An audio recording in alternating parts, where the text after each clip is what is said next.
12 today with Ari and James. Monday through Friday, 8A to 11A Eastern Time. Your home for all things Big 12.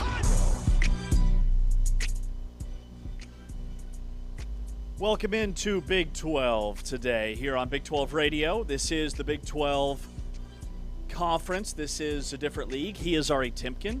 I'm James Westling. A little bit of an under the weather. Taman Turner will produce and get us through the next 3 hours. Anthony Smith behind the scenes on the video side. Today we launch on this Modelo Monday. Cannot wait to nerd out over some NFL draft talk. The draft is next week, a week from Thursday, and we launch our from Saturdays to Sundays, the Big 12 and the NFL draft. So each day we'll highlight a different position group, current prospects from this league, and then we'll also highlight a couple of teams each day, going over guys that could potentially get drafted or signed as undrafted free agents. And then we'll also take a look back at guys that were drafted last year and how did they shake out during their rookie campaigns. But good to see you, my friend. I was out on Friday, and the band is back together again. Yeah, I was wondering where the small talk was. Kind of a bit, just get right into it. Meanwhile, there's a lot to talk about, a lot to discuss. We had the Masters this weekend. You were in Laguna Beach, beaching out. I think you went to Coachella as well. I coach. I saw some videos, some TikToks with you, and it's a weird outfit you were wearing, but I guess that's if the shoe fits. You know, I beach and I coach. That's what we do in Laguna Beach. Little family reunion. There were 7 of us. I'll lead with this. My dad rented a compact car. And, again, there were 7 full-size adults. So a lot of walking. So you didn't get to... And there's not an incline or decline. Nothing's flat in Southern California. Everything's at least a 30-degree incline. So I am sore today in parts of my body that I didn't know existed. Like there are some deep tissue muscle soreness. We've talked about this. You don't do legs. You avoid leg day. And that's not true. And this is what happens when you avoid leg day. Only the first 35 years of my life, but we're legging out right now. Legging out, bro. Yeah. The quad father. 38 for me. In the house. Legs are tough, man. Legs are tough. I was at the NBA game last night in the city of Dallas. And what happened? The Dallas Mavericks hosted the Chicago Bulls. Okay. 2 teams that have really been trying very hard to lose games down the stretch of this season. But Cooper Flagg was fun. He played for about 10 minutes, and then he limped off. Limped off. The Bulls decided, you know what? We've had enough. Let's rest our 2 best players. The Bulls are terrible. They don't really have best players, but certainly 2 guys you'd pay to go see, maybe 1 guy. Who are those 2? Josh Giddey, have you heard of him? Yes. Matas Buzelis, have you heard of him? No. Yeah. He's good. Second-year player, very good player. Would have been fun to see, but yeah. Friend of mine who has season tickets invited me. I was like, as long as you're not going to ask me to pay you for the ticket. How was the crowd? Actually, it was pretty crowded. Okay. I think people came for senior night, whatever they call the last game of the NBA season. I like that. But they have at the Mavs Pro Shop, the hangar before the game, you can go, and they have highly discounted items. But what I found funny was they had, a sign that says all jerseys 50% off. And it's like, whoa, you got people going there like grabbing all kinds of jerseys. And you look around, you're like, oh, there's a 11, Mavs 11, Mavs 11. Who's number 11? Mavs 11, Mavs 11. The only jerseys they stocked in the store for this 50% off sale was Kyrie Irving. I mean, tell me you're not going to be a part of the Mavs next year without telling me you're not going to be part of the Mavs next year. Yeah. I remember when Dak was going through his contract stuff with the Cowboys, his jerseys were all over the airport, 50% off, 50% Dak off. T-shirts. Crazy thing is the Bulls, even with their tanking, are the 9th worst team in the NBA. It has been a historically bad year. It's the first season in NBA history with 8 teams with a .333 winning percentage or worse. 8 teams. Insane. And that's the funniest part about the Bulls resting 2 of their guys. Losing didn't help them. Like, they couldn't gain any ground. So like a win or a loss would have been the same. And yet they still decided to rest players. Right, to tank. It's bad. Being there in person with all the tanking that's going on, could you tell these teams are tanking? Like the players. Could I tell? The players that were on the floor, were they still giving it their all, or was it more of like a rec league on steroids? The Mavs had 80 points at halftime of this game last night. 80. How does that happen? How many Big 12 basketball games do we watch this year that didn't get to 80 in 40 minutes? Right. They got to 80 at halftime. In 24 minutes. Ryan Nembhard? Ryan, yeah. Ryan Nembhard. 23 assists in this game. Assists? Yeah, 23. Build him a statue. Something called Polkaditis? For John Polkaditis, something like that. I'm totally butchering his last name. Sure. Actually, Chicago guy from Naperville. Oh. Torched the Bulls last night. 24 points for the Mavs, something like that. Yeah. Just went electric from 3. And I'm like, man, that guy's tall. Like, how big? Like, he looks like unreasonably large for a really good 3-point shooter. 6'6". It's just because he's playing against Mac McClung and guys that look so much smaller. Mac McClung was there? Oh, he's a Bulls player. Oh, yeah. Okay, finally. G League Hall of Famer. Yes. That's what we were watching last night. How many did he have? So many, I can't even count. Did he? Yeah. Had a good game? No, I mean, Oh, okay. somebody's got to score. Any highlight reel dunks? He would win the dunk contest annually. No, I didn't see it. Ah. Yeah. Man, I thought he'd be a baller in the NBA because he was so good in the G League. I mean, he's been very good in the G League. 13 points in 18 minutes for old Mac McClung. I mean, he was really good in college, too. He was very One good. of those guys that was just so fun to watch. It's also funny to watch Klay Thompson play with, like, all of the scrubs. It's like, oh, Yes. there's Klay Thompson. It's like 45 now. Yeah. Just standing in the corner, jacking threes. Remember when he used to be good? That's funny. I have core memories of my childhood waking up every morning to read the Topeka Capital Journal. Yeah. The newspaper every morning to check every NBA score, look at the standings. They posted every box score, and I would read those like I was studying for a test every morning. And that was, I mean, the NBA in its peak in the 90s, every night mattered. So now to see all this tanking, and I see why, because it highlights the draft class that we're about to go through back in June. Right. But, man, how far the league has come. Well, and look, I mean, you know, we're going to watch the playoffs here, and, you know, when it gets to the conference finals, like, it's good basketball. Like, it's not all trash, but, yeah, it does feel like the overwhelming amount of games in basketball that exists. You know, like, last night was an NBA game, but it wasn't. You know what I mean? Like, Musa Cisse, by the way, plays for the Mavs. Former Oklahoma State Cowboy. State, yeah. Yeah. He was at Memphis and Oklahoma State. Then I think he transferred and played his last year, maybe at Ole Miss.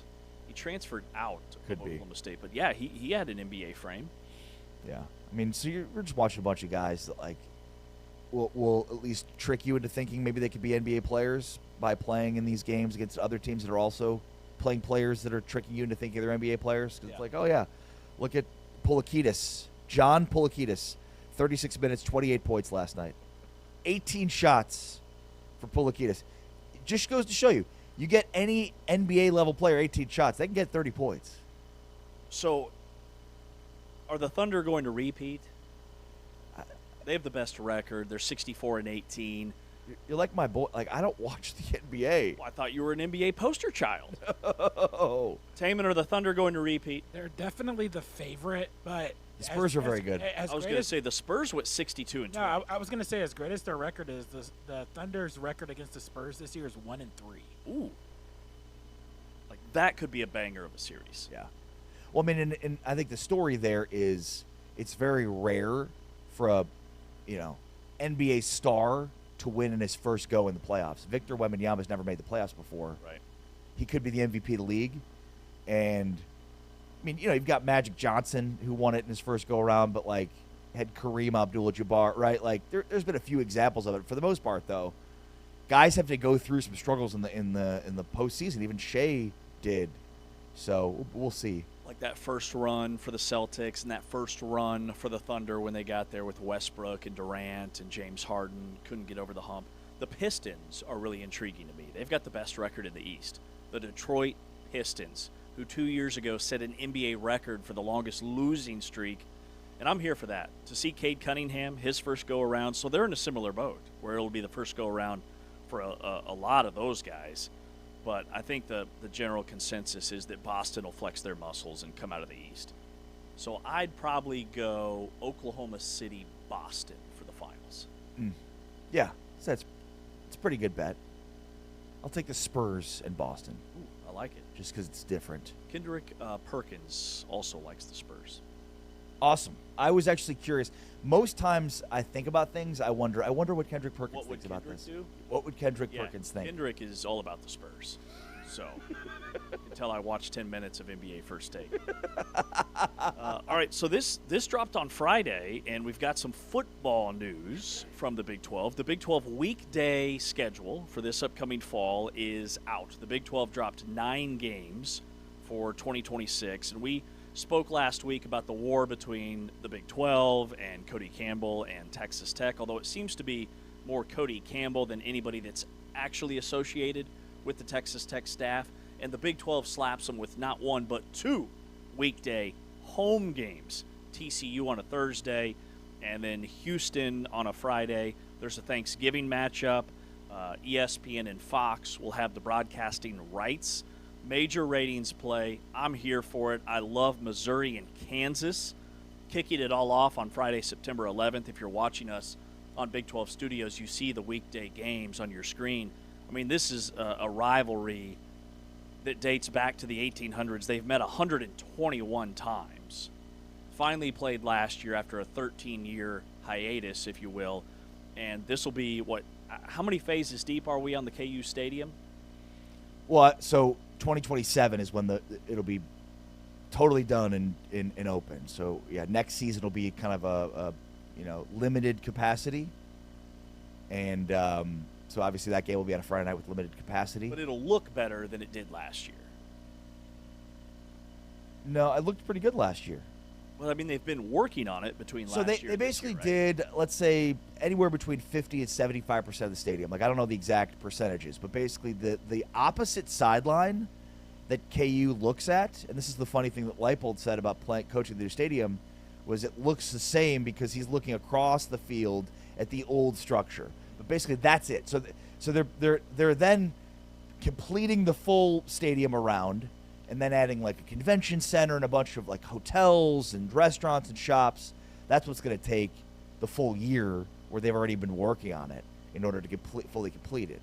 But you asked me when you came in about what I thought about this game being on a Friday night, and ultimately, I think it's a great thing. Sort of as we've been talking about with these Friday night and Thursday night windows, where it opens up an opportunity here for the Big 12 that they just don't have on Saturdays.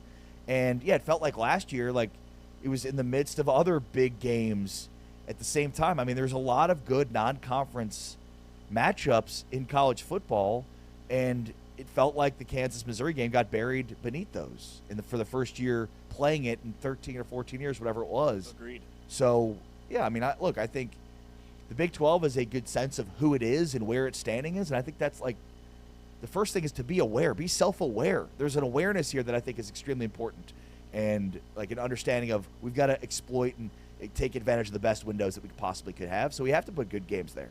And it was a midday game. It was kind of buried among a ton of other high-profile matchups. I remember that exact Saturday thinking, like, why is Kansas and Missouri such an afterthought? And there were so many massive, even just Big 12 non-conference games that it got buried and lost in the shuffle just within this league.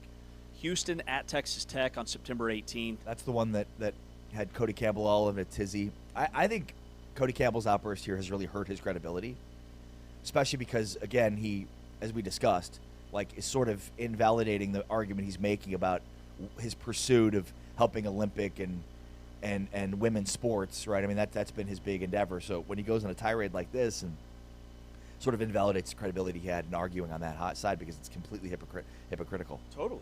And also just he's come off as a very polished, very intelligent, right, high IQ individual. Thoughtful, right. And then fires off a bunch of childish temper tantrum tweets that I think he lost a lot of respect and credibility for his lack of emotional awareness in the situation. Yeah, well said. So October 9th is Iowa State at BYU. And then October 30th, Baylor at UCF. That's the space game for UCF, their 10th annual space game.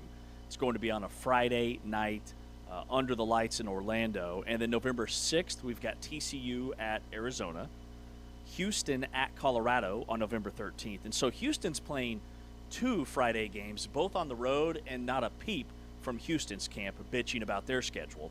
November 20th, Iowa State at UCF, so UCF gets 2 Friday night home games.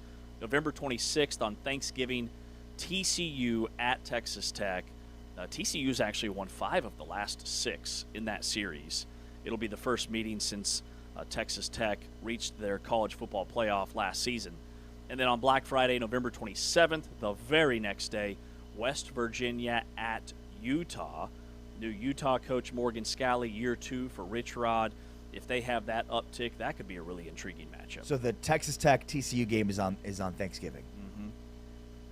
So I mean, they get 2 Thursday games, or rather 2 weekday games, one Friday night and then one's on Thanksgiving. I think that's a great matchup. It could be, if TCU is close to what we expect them to be, that could be a really good matchup.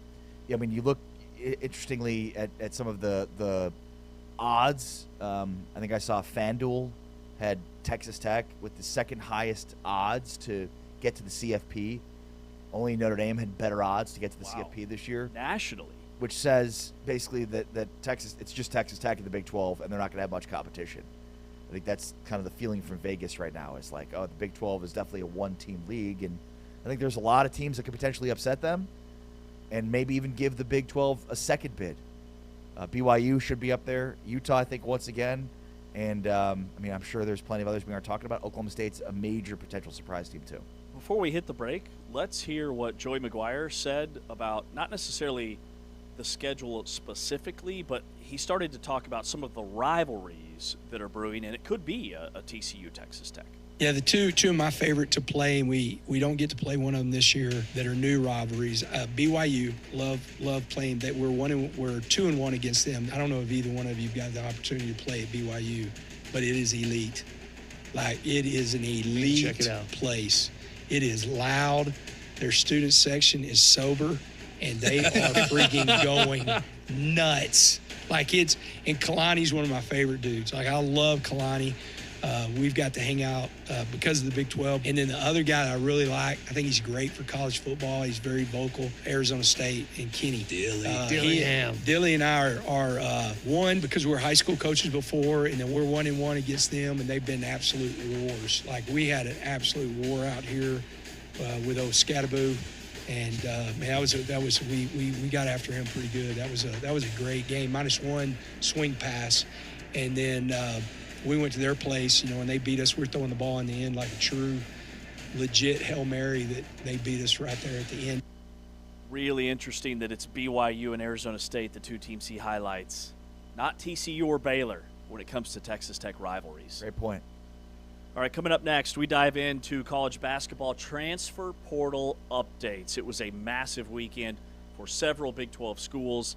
A ton of additions, some key departures that will definitely not be in the Big 12 next year. We'll break it all down. Flory Badunga has a new home. He's Ari, I'm James, and this is Big 12 Radio, powered by Modelo. Iola steps up, and he's sacked. Back in their own territory at the 47 by Golday.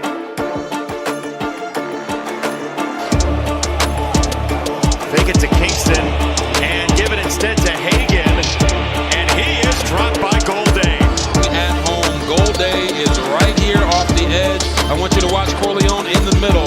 He's the one that starts the disruption. Boom, swims through, makes everybody feel chaotic, and then Golday stays home where he's supposed to be.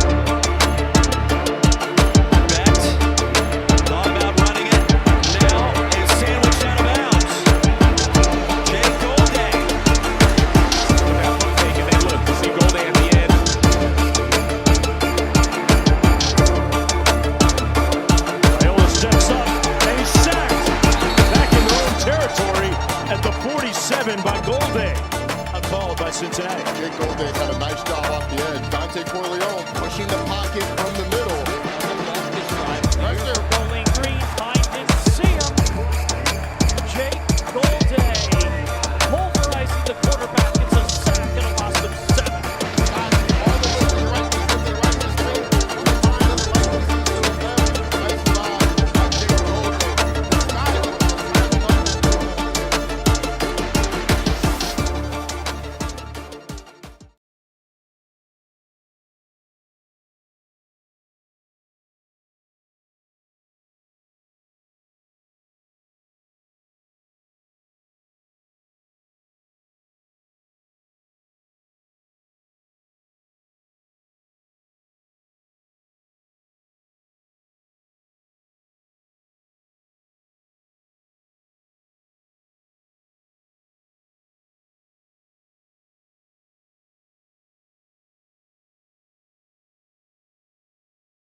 Big 12 today here on Big 12 Radio, your official home for the Big 12 Conference, exclusively on TuneIn. You're watching us on Big 12 Studios via the Big 12 Fast Channel.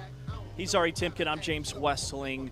College basketball transfer portal season is in full swing, and we knew we'd see some commitments over the weekend. Did not necessarily anticipate Iowa State going 5 for 5. They hosted 5 transfers in Ames this weekend, and all 5 committed before leaving Ames. And then Houston had a massive weekend. Kelvin Sampson rebuilding on the fly. We talked about Marcus Burton, the Notre Dame guard. He was expected to visit Houston, but Houston got a little bit impatient because they got a commitment from Daydan Thomas Jr., a top 11 transfer portal commit, rated as the number 15 player overall and the number 4 point guard, according to Sports Illustrated. He only played 16 games last year for LSU, but he averaged 15.5 points, 6.5 assists, and had a ridiculous, tops in the country among guys that qualified, assist to turnover ratio. He is Kingston Fleming's replacement on paper. They also added a big from Kent State, which we can touch on here in a moment. But when I look at like the Big 12, you want to take a stab at the name? Delreco Gillespie. Nice. Gillespie, maybe? Gillespie. That was the hard one. Yeah. Those Gillespies, those get me every time. Milan Momcilovic will not be back at Iowa State next year. He confirmed that on Instagram. He's going through the draft process, and then he's just going to get an absolute bag at Iowa State. And a little bit different strategy for Iowa State. Rather than pay a guy $4 or $5 million to keep a Milan Momcilovic, they take that money and they sign 5 over the weekend. So those were the 2 teams that stuck out to me. Yeah, Leon Bond, 6'5", junior from Northern Iowa. Jaquan Johnson, 5'11", sophomore from Bradley, averaged 17 points and 2.5 steals per game for Bradley last year. Taj Manning from K-State. He was a perfect fit for Iowa State. Ryan Prather from Robert Morris, and Trey Singleton from Northwestern, 6'8" freshman Trey Singleton. A lot of upside in him. Could think of like a very similar Josh Jefferson, where you get a guy that's young and can play and develop within your system with a lot of upside and talent. So, yeah, I mean, for me, like Iowa State stands out in a big way because it's like just this great knowledge of who you are and like the approach, the philosophy, the whole thing. It's just on point and perfectly TJ Otzelberger. Like good sense of what kind of players you want to go after, good sense of what those players want, and not going to let them leave campus without signing. All of them. All in one fell swoop. Like, yeah, we're going to spend X amount of dollars. It's going to be these players, and they're not going to leave campus, and we're done. That's pretty much what happened. And I think for Iowa State, the guard that you touched on from Bradley, Jaquan Bully Johnson, perfect fit. He's 5'11", 195 pounds. He's got almost kind of a Jaden Bradley build to him where he's a thicker guard. Grew up in Milwaukee. It's that Milwaukee pipeline. And he said he just went to school, hooped, and went home. He is one of the hardest workers you could possibly find. He didn't start playing basketball until 5th grade. He said his older brother used to drag him to the gym to play against older guys, so he has that built-in toughness. And at Bradley, his freshman year, he sets the program record for steals, so he's an elite defender.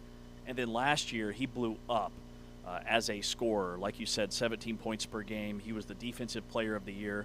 You pair him with Keelan Torrey, and you've got the best defensive backcourt in the Big 12. And then Jamarian Bateman, I'm just thrilled about that fit for Iowa State. Taj Manning is an energy guy who got better at Kansas State and was one of their most consistent guys down the stretch, even though his numbers aren't going to wow you. I think he ended up leading the team in rebounding despite very limited minutes because nobody else could rebound. For Houston, between their big 2, Thomas and Gillespie, here's what Kelvin Sampson said about not necessarily those 2 guys, but about the guys they have coming in on their front line that they'll pair with Gillespie with JoJo Tugler and then Afrin Dion, the incoming 7-foot freshman 5-star. We'll be back. We're going to really work hard this summer on JoJo. We've never had a summer. After his freshman year, he had surgery. So he was out after his sophomore year. Same thing. Now this is the summer after his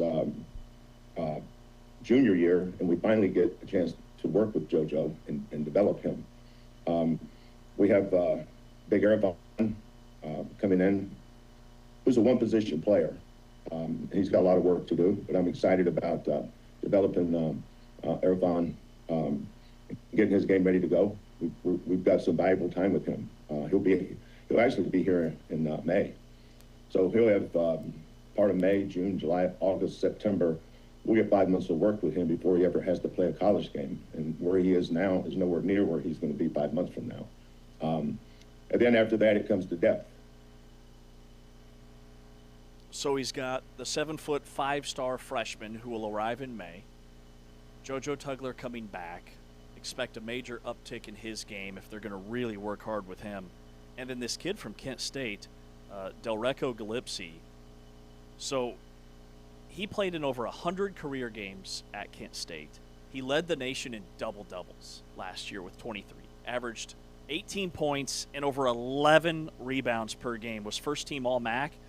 I saw some highlights of him, like breakaway dunks. He is a freak athlete.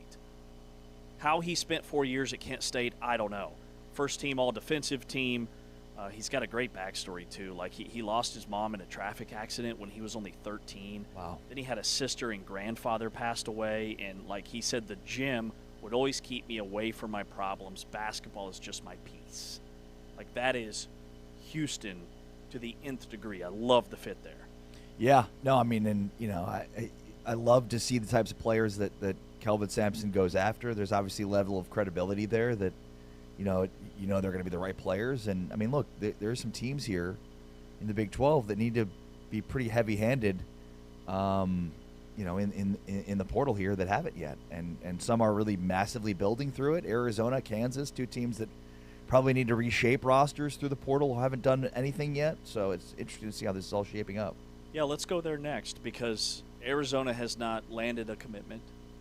Has Kansas landed a commitment yet? No. In the portal? No. So you've got two teams that we anticipate would be very active.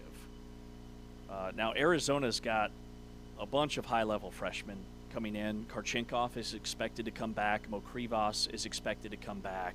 But outside of that, no additions. But I couldn't tell you what Kansas roster looks like right now.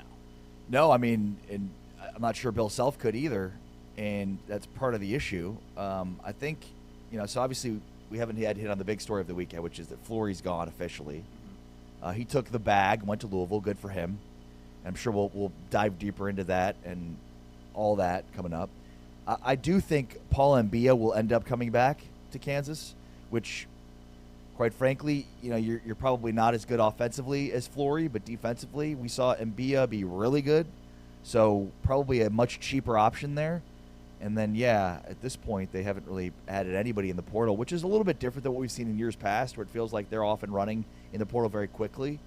And they're probably being a little bit more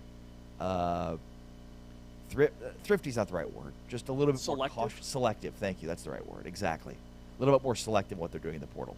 All right, so let's touch on Flory, because after seeing that he lands at Louisville, close-ish to home, but not in his home state, Texas Tech had entered the conversation and then backed off. I think he was just wanting an insane amount of money. This is a guy that probably sees that, hey, I don't know that I have an NBA future, so let's get what we can now. Lands at Louisville, who paid not just him, but another guy, the transfer from Oregon. Shellstad. Louisville now has the #1 class in the country, but can this end up being a net positive for KU? Well, and rumor has it that they're basically spending between $9 and $10 million on both of those guys, which is significantly more than the NIL budget of about 70% of the teams in Division I. Look, good for Flory. I think it was pretty obvious throughout the year that the group around him was shopping him around all year. And so, he got a bag, and good for him. Look, he's an elite rebounder. He's an elite shot blocker. He's got a ton of potential on offense, but hasn't, grown into that yet, I think, in terms of being a legit option. He's more of a lob guy, more of a get him the ball in space kind of guy, not a guy that's going to go to work with his back to the basket and be a consistent scorer. But again, he's very active, great rebounder, elite shot blocker. I mean, he's defensive player of the year. So he'll bring that to the table. But it feels like Kansas. He was never going to go back to Kansas. Last year, that obviously happened. They were able to talk him, couldn't come back in. But this year, it felt like from the start he was not going to come back. Yeah, totally agree. By the way, there's a Louisville-Kansas exhibition game in Allen Fieldhouse this year. Oh, let's go. Whew. That's going to be rough for Flory. Yeah. That's going to be brutal. I might just sit Flory out for that one. If it's an exhibition game. You don't think he's going to be welcomed back home very graciously? You think they're going to serenade him with booze? Oh, man. The other team that's been a little quiet is Texas Tech. We know Texas Tech. By the way, that like $9 to $10 million that Louisville spent this weekend would be a top 25 roster budget-wise just with those two guys. It's insane.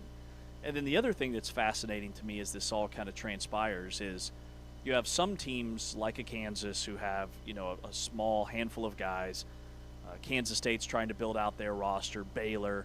Meanwhile, you have a TCU who, even with the loss to David Punch, he signed with Texas over the weekend. Their roster's almost completely set. Iowa State's roster is done. What a luxury on April 13th for TJ Otzelberger to have his roster complete and now start piecing all those guys together. But Texas Tech has been quiet. Guard Jalen Petty transferred out, which was really surprising to me because he would have had the bulk of the shots with Christian Anderson declaring for the NBA draft next year. He goes back to the West Coast. He commits to UCLA over the weekend. So those were the two. And then Isaiah Harwell, who is only the fifth guy to ever transfer out from Houston. He lands at Gonzaga for next season. But Texas Tech has been somewhat quiet. Did I see that Isaiah Johnson signed somewhere too? Texas has loaded up. Two Big 12 guys with Isaiah Johnson, the Colorado point guard, and David Punch. Well, and I wonder, too, with Flory and Shellstad now kind of setting the market to a degree, like what if things will happen quicker.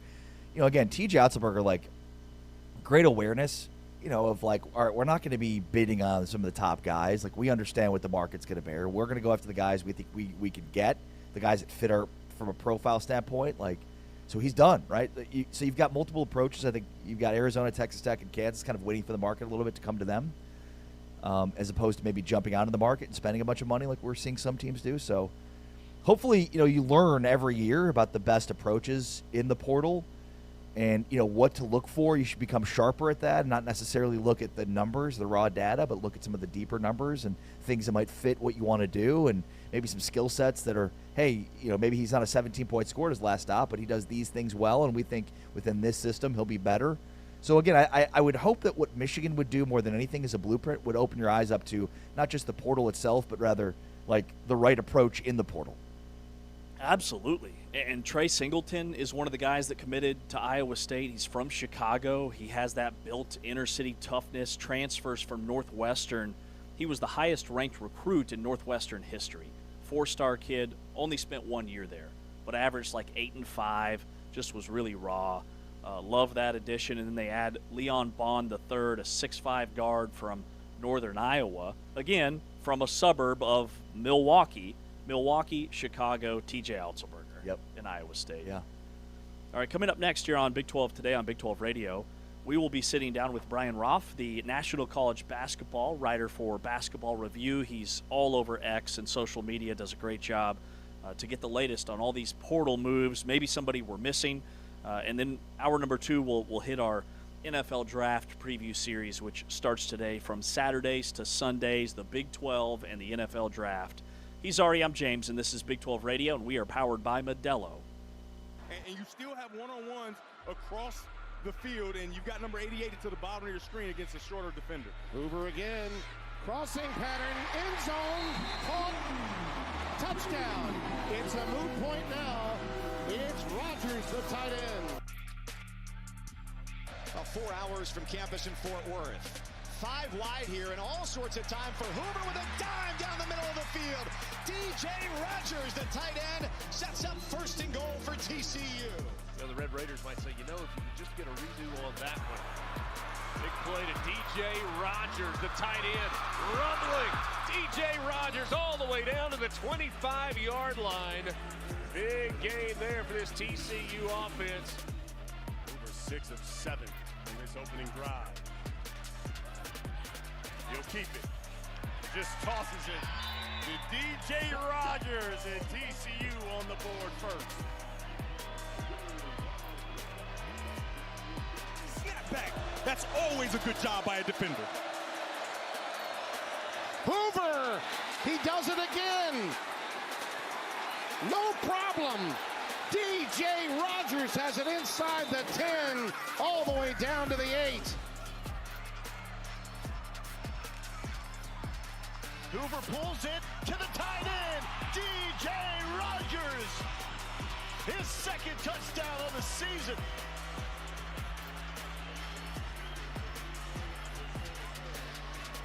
The backfield as it was Barnes by himself for a moment.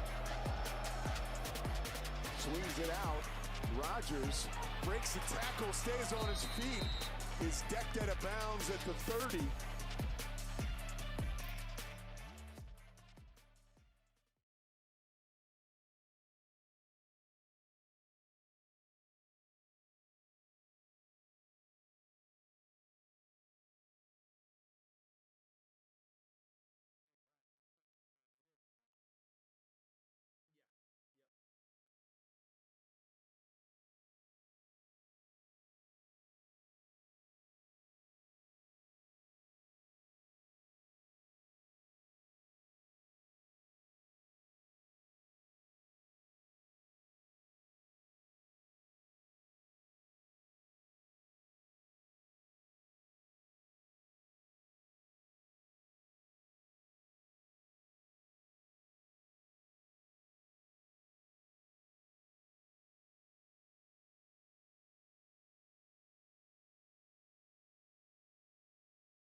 Big 12 Radio is brought to you, the full-time fan, by our friends at Modelo on this Modelo Monday. He's Ari Timken. I'm James Westling. And to get the inside scoop on everything happening in college basketball in the portal, we welcome in Brian Rauf, the basketball writer for Basketball Review, an independent college basketball outlet. Brian, good morning. Good morning. Thank you guys for having me. So we talked a little bit last segment about Iowa State and Houston and just all their portal activity. Mm-hmm. But who are the teams in the next tier of the Big 12 in terms of attacking the portal right now behind the scenes? I mean, obviously everybody's very much involved, right? And Iowa State, I think, is the interesting one because Iowa State's been efficient with who they've went out and gotten, and that to me is interesting. I think Houston's probably at the top tier right now of those that have gone in. BYU is going to make some big splashes though, and that's the one who we haven't necessarily seen those big splashes come in, but they're coming, and we know that the kind of money that BYU is able to throw around when they want to. We saw that last year, certainly.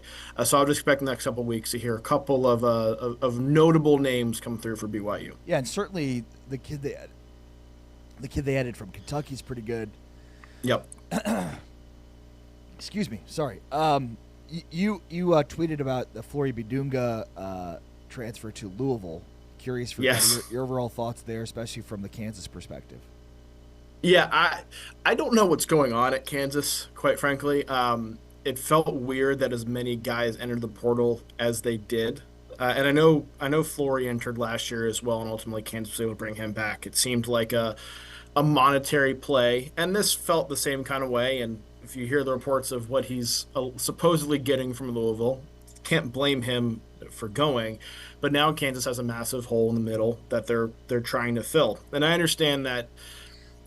I guess I've learned the last week or so that the Kansas fan base is largely split on Bidunga and his overall impact, but I think he is the best defender in the country going into next season. With what he does as a rim protector, with what he can do defending out on the perimeter, is stuff you don't typically see from a lot of big guys. I know the offensive game is growing. He's still very paint bound and doesn't have a ton of post moves, but I think we saw growth there this past season. I think with what Louisville is going to ask him to do and the shooters that Pat Kelsey and the Cardinals are going to surround him with, because that's the way they want to play, I think he's perfect for that system, and it's going to make the most out of his defensive abilities and what he can do on the offensive end. I do think it's a blow for Kansas, but I think it's a massive, massive get for Louisville. Why do you think, Brian, Kansas has had so many departures the last 2-3 years, and specifically this season when they have one of the larger NIL budgets in the country, and they're Kansas. I mean, they're the founding fathers of basketball. I think that's the surprising thing, because typically you would expect Kansas to be a school that did not have trouble retaining people that had clear paths to playing time that were stars, right? Kansas is supposed to be a school that's somewhat immune to that. So it is a little bit weird. This past year, things seem to be a little bit better than they were the previous 2 years, at least from a locker room standpoint. It seemed like there's been some kind of weird locker room dynamics for the Hunter Dickinson era, let's say, that have kind of went on. But the Darren Peterson saga, I think, lent itself some of that last year as well. I don't think it's an issue of guys not totally getting along and things like that, but I do think there is something of okay, we just played for Kansas. Our star is pretty big. Our brand is pretty big, at least from a Flory Bidunga, Bryson Tiller kind of standpoint. Let's see what is out there, because there is a ton of money available right now that teams are throwing around, and maybe Kansas has a set price that they're willing to pay for guys to come back and aren't going to go over that, and some other schools are going to overpay. It wouldn't surprise me to see some of these guys end up back at Kansas, but they're seeing what's out there, and given what Flory just got from Louisville, I don't know if you can blame them for that. Yeah, and I'm curious for kind of your overall thoughts on the market right now, and is this year the portal market a little bit different? Obviously guys have to enter the portal in the window, but they could transfer anywhere at any time after entering the portal.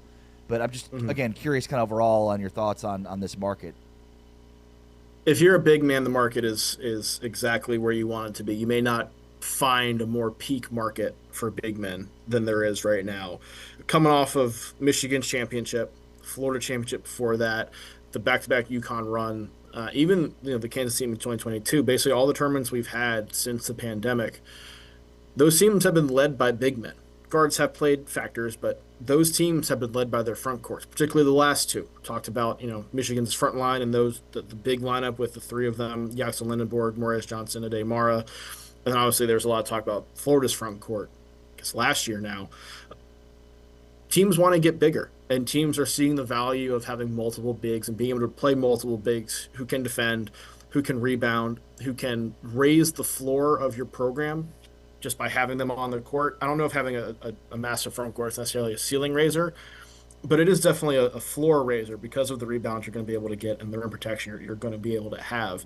And so because of the success we've seen teams have, you're seeing a lot of others do everything they can and allocate a lot more of their portal budgets than it had been the last couple of years towards getting big men and stocking up on getting 2, 3, maybe even 4 big men, depending on the caliber you're looking at there. So I think that's the biggest shift in the market this year compared to the last couple of years, is just how valuable and how much money is being thrown at some of the big men. Yeah, it makes sense with all the teams, and the tallest teams were the teams advancing this year in the NCAA tournament. Over the weekend, did the portal entries slow down a little bit? I mean, obviously there's starting to be a lot of commitments, but in terms of guys that are entering the portal, is that massive wave behind us, you think? I do. I think we'll see another mini wave in probably the next week or two, because guys are going to be maybe recruited over, or we see this every year where some of the bigger schools or teams that are in on some of the higher profile players miss out on guys. And then there is some behind the scenes tampering of, hey, well, for instance, people who are going after Flory Badunga, we just missed on him. We would pay you X number of dollars if you were to enter the portal. And then suddenly that guy comes in and enters, after the fact. There's always that second mini wave that comes, but I think the vast majority is largely behind us. Who are the best players right now that are available? The best players available right now, I think Alan Graves from Santa Clara is one that's going to pop, obviously. If you saw what he did in the tournament, he almost beat Kentucky with his 3 at the end, but he's a very unique player who's a 6'9" big who can do a little bit of everything. He shot over 41% from 3. If he does not go to the NBA, he's going to be a very highly paid college player next season. Another guy that I'm high on that's probably a little bit under the radar, I would say. People know who he is. But Neo Aldalis, the 6'9" Greek point guard from Virginia Tech, who's entering the portal, might be ending up at UNC, but he's somebody who's got a very unique skill set. Obviously, as a 6'9" true point guard, somebody who can pass the ball and has that kind of vision. Where if he's put in the right system and given a little bit more responsibility of ball handling, I think we could see him have a really breakout season next year. And so again, he's a heavy UNC lean right now, it appears, but wherever he ends up, I think he'll make a pretty big impact next year. Any chatter about Arizona? I saw they had a couple of freshmen, Aristodes, in the portal. Yep. But in terms of Arizona hosting any recruits on visits or guys that could land with Arizona, where do you see them? It's going to be interesting to see because they have a good bit to replace. Obviously, the freshmen that are going pro, the guys who are out of eligibility, there's a lot that they have to fix. I do know that they had Derek Dixon on campus, who I thought played a really big role for North Carolina last year. I think you could see him coming in and play a Braden Burries type role. I don't know if he'll be as good, obviously, as Burries was, but similar games. I think he could fill that kind of mold there. He's the probably the strongest tie that I've been able to see so far, but it's going to be interesting to see because there is a good bit for them to fill, and there's a good chance that they'll look like a very different team just from stylistic standpoint than they did last year, because I don't know if they're going to be able to duplicate the size that they had last year. Yeah, it's a great – I mean, and how much has the big market been inflated by the Final Four and Michigan's run? Massively. It was inflated anyway because of how good Michigan was this year and what we had seen the last couple of years, obviously, right? But it's them winning the title. Again, it adds an extra step. It solidifies things exponentially. And it's confirmation that this is a real way you can win. And so it's taken it to the next step. Awesome stuff. Brian, I know you've got a hard out here coming up, so we appreciate your time and hope to chat with you again soon. Great insight on the portal. Yeah, thank you, guys. I appreciate it. Brian Rauf, national college basketball writer for Basket Review. You can follow him on X, Rauf, R-A-U-F 33, on X, all over this portal stuff. And when you look at the top players in the portal, it is a little alarming to me that a lot of them are from Big 12 schools. Flory Badunga's number 2 in the country. Number 3 is Masamba Diop. Does he land elsewhere outside of the Big 12? Number 7 is the Colorado point guard Isaiah Johnson, who just committed to Texas over the weekend. And then you get to number 13 and Rob Wright. Number 14, P.J. Haggerty, who lands with Texas A&M. There's a lot of like David Punch is number 21. A lot of Big 12 players on this list. And then when you look at guys that are incoming, it's almost like the Big 12 leans more on fit versus being able to outpay or outbid, I should say, some of these other programs for top 5, top 10 players. And I would think like Kansas and Texas Tech and Arizona would be able to do that. Well, and look, Jop is a guy that I watched completely destroy Flory Bidunga. I mean, it's a guy that was a freshman last year at 7'1", averaged 14 points a game, 6 rebounds. But like for me, if I'm Kansas, I don't know what Bidunga ended up getting, but I'd pay half of that for Job for a guy that I think in one season proved to be he could be as good as Flory is, especially from an offensive perspective. Oh, I think he's already better. Like he can shoot, he makes his free throws, he's a freak athlete, he can run the floor. All true, yeah. Would be an upgrade. And, it's really interesting, too, because, we just heard from Brian there, and it's like the market's been overinflated, and this is a classic, like, zig what everybody zags move. Like, you're not going to benefit from trying to play and fish in that market that is just, it's got a lot of money. There's a lot of money in that big market. So it feels like just a classic zig when everybody else zag moves. And will we see it shift back to these teams that are building their rosters with smaller guards or smaller fours, but they can all shoot? Remember, like 3 years ago, everybody wanted to be Alabama. Right. Because Alabama was lighting it up. Go to the Final Four. Totally. And it totally went back the other direction. So it goes the other way, and now everybody goes in that direction. Like, it's so funny. It's like in life. When everybody runs in one direction, run the other way. Like, clearly, if you're last in line there, like, there's something else that you're missing. It's just, and it's funny how, like, some of these guys, it's like, oh, yeah, they did something totally different. It's genius. It's like, well, let's all run in that direction now. The same direction everybody's running again. Let's do it. Yeah, absolutely. No, 100% is going to go back the other way. And it worked for Michigan, but Michigan wasn't paying their top 3 scorers this like Flory Bidunga type of money, right? So now you're going to have a bunch of teams with loaded front courts, but do they have any guards that can shoot? Do they have any guards that can handle the basketball? And, like, Flory's going to get a ton of money. And again, like, you're not dumping the ball on him and letting him go to work down low. Like, you're giving him lobs. And, hopefully for his sake, like, it was fun to watch him grow. He has even more growth in his game, but this is why he's not an NBA player. A player that's a 5-star that comes in, that has the season defensively he had. For a guy, like, he shouldn't be going into his 3rd year in college from what he was coming into college. And I think that speaks to his offensive game or limitations. Louisville's such a weird spot for him, too, because Louisville shoots more threes than anybody else. Flory's not a three-point shooter. Flory's not really a rim runner. Louisville attempted 32.5 threes per game last year. That was the 8th most in the country and 2nd most among power conference schools. And they load up on their front line. Fascinating stuff. All right, coming up next here on Big 12 Today on Big 12 Radio, we dive into our NFL series from Saturdays to Sundays.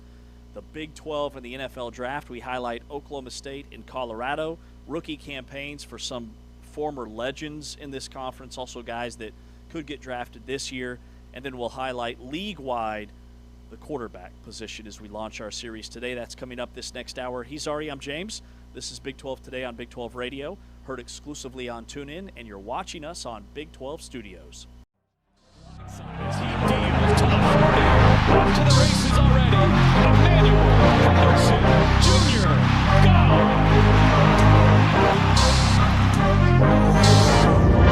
Touchdown passes of 41 yards and 39 yards, respectively. This is Emmanuel Henderson who had a 42-yard kickoff return in the first half. Has a seam. He pulls through, and he's off to the races.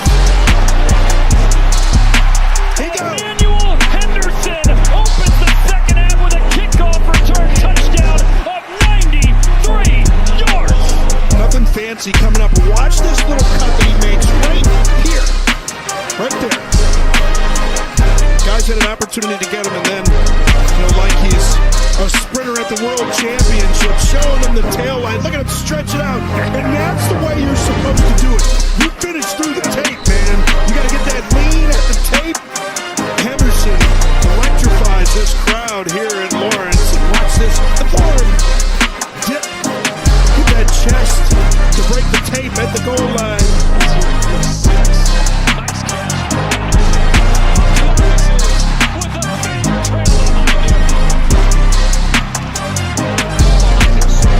And almost not break stride here at all. And just unfortunately, Tatum Barnes' feet get tangled up right there really awkwardly. Made him touch grass. I think the off-frame throw. Daniels looking Henderson's way, and he's going to take a shot for him. He had shot it. He's there, caught it, and into the end zone, touchdown. They got Lampley a little spun around. I mean, this little play action. Good job up front. Good protection.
Big 12 today here on Big 12 Radio.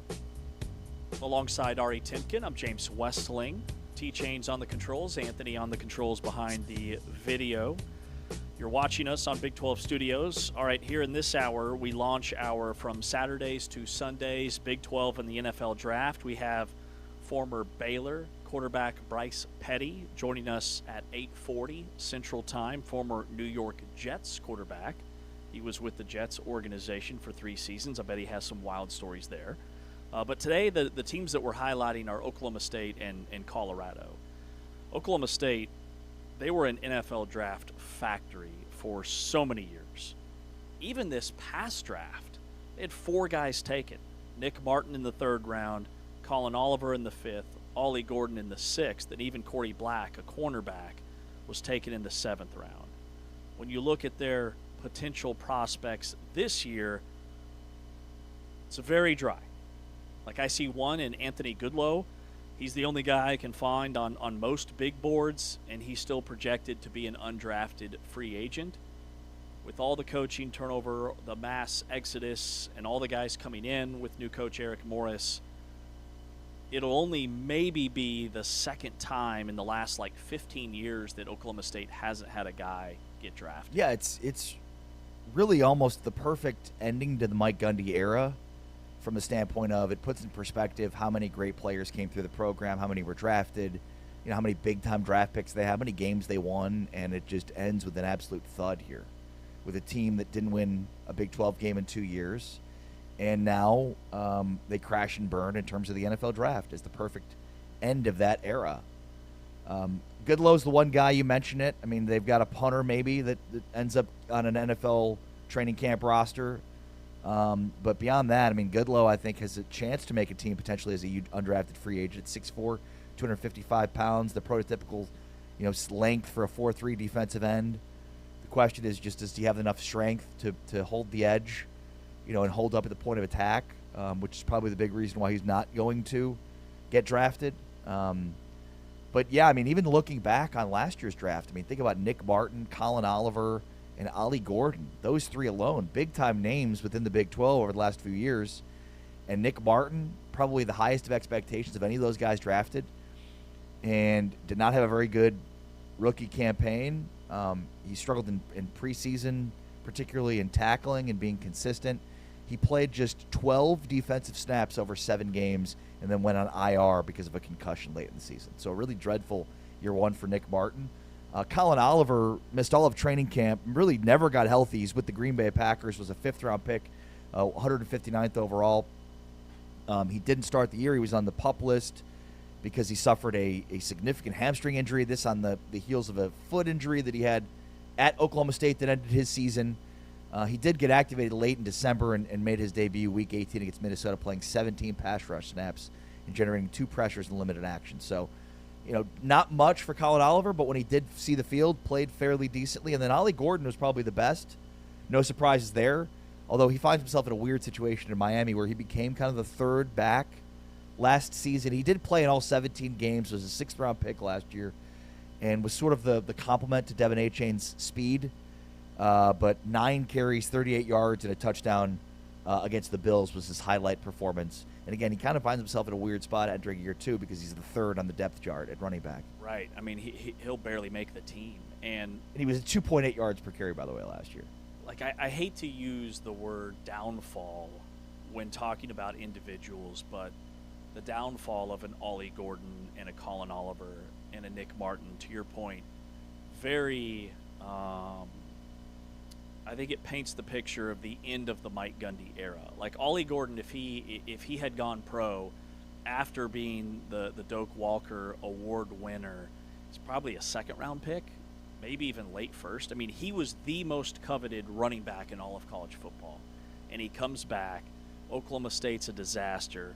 He falls all the way to the 6th round. He didn't have a great 40 time and then had just 70 carries, to your point. Now he's the 3rd-string running back. And I remember, everybody thought the Dolphins got a steal. And he was being drafted, way too high in fantasy football drafts. Everybody thought he could potentially be the starter because Oklahoma State has always had strong running backs. You go back to their running back, even post Barry Sanders, Thurman Thomas, they had the Bell kid who ended up being a really good running back, Tatum Bell. And then who was the running back for the Ravens? Justice Hill. Thank you, Justice Hill. That's the one I was thinking of. Jalen Warren. Warren, yep. Always had dynamic running backs. Nick Martin and Colin Oliver. Colin Oliver, a guy that was the Big 12 Defensive Freshman of the Year after he had double-digit sacks. Again, a guy that if he doesn't get hurt his last year at Oklahoma State, when he decides to come back, he's probably a 2nd-round pick, maybe a 1st-round pick. I mean, he was one of the most explosive, Micah Parsons level linebackers in that class. He falls all the way to the 5th round and then can't get on the field.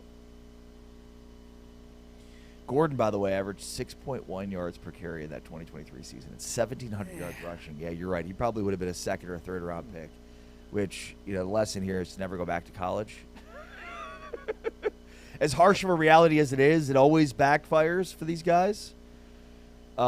Basically says, the less tape you have out there to poke holes in, the better off you're going to be. When you got great tape, go show that great tape and do what you can do. And by the way, colleges aren't going anywhere. You can still get your degree and play in the NFL, but I digress. Especially in the NFL. College basketball, there's guys that are making way more money now than they would in the NBA. Yeah. But in the NFL, if you've got a chance, definitely. Well, and I think, these are two perfect teams to be highlighting today because last year they were both Colorado and Oklahoma State, big stories in the draft. Specifically Colorado especially. When you think about Nick Martin and Colin Oliver and Ollie Gordon, those are three big-time names within the Big 12. So it's just really interesting to see how much these two programs have fallen within the last 2 years. Now, Colorado's got way more than just one potential prospect here. Now, I don't know that they get anybody drafted, but certainly some guys that could make NFL rosters. All right, let's touch on Colorado. I see Zarian McGill, the center. He had 774 offensive snaps and only allowed 1 sack and 1 quarterback hit. A potential sleeper pick, according to Sports Illustrated. And then Arden Walker, the defensive end. He had 91 career tackles. He's expected to be late-round territory or undrafted. But those are the two that stand out to me when you look at Colorado. Yeah, Preston Hodge, the 6-foot, 200-pound corner, led the Big 12 in pass breakups with 13 back in 2025. He was all Big 12 honorable mention. So another guy that, potentially an outside shot to be a late, 7th-round pick or UDFA, but a guy that has some chops, especially if you put on, his film.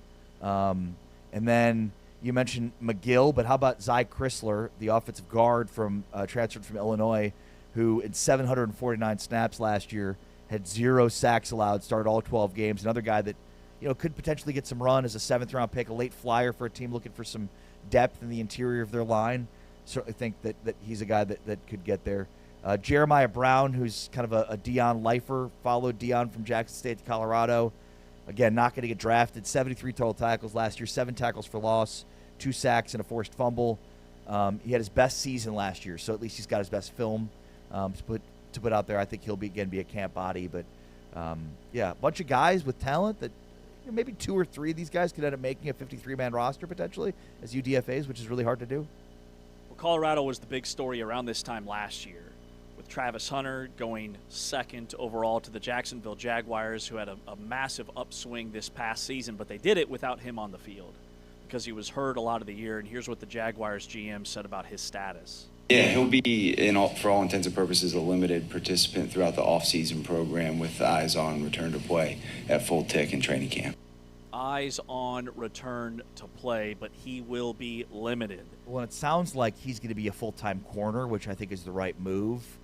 And I know we talked about this in the lead up to the draft. He's a guy that probably should play both ways, but I think it was just a lot to put on his plate his first year.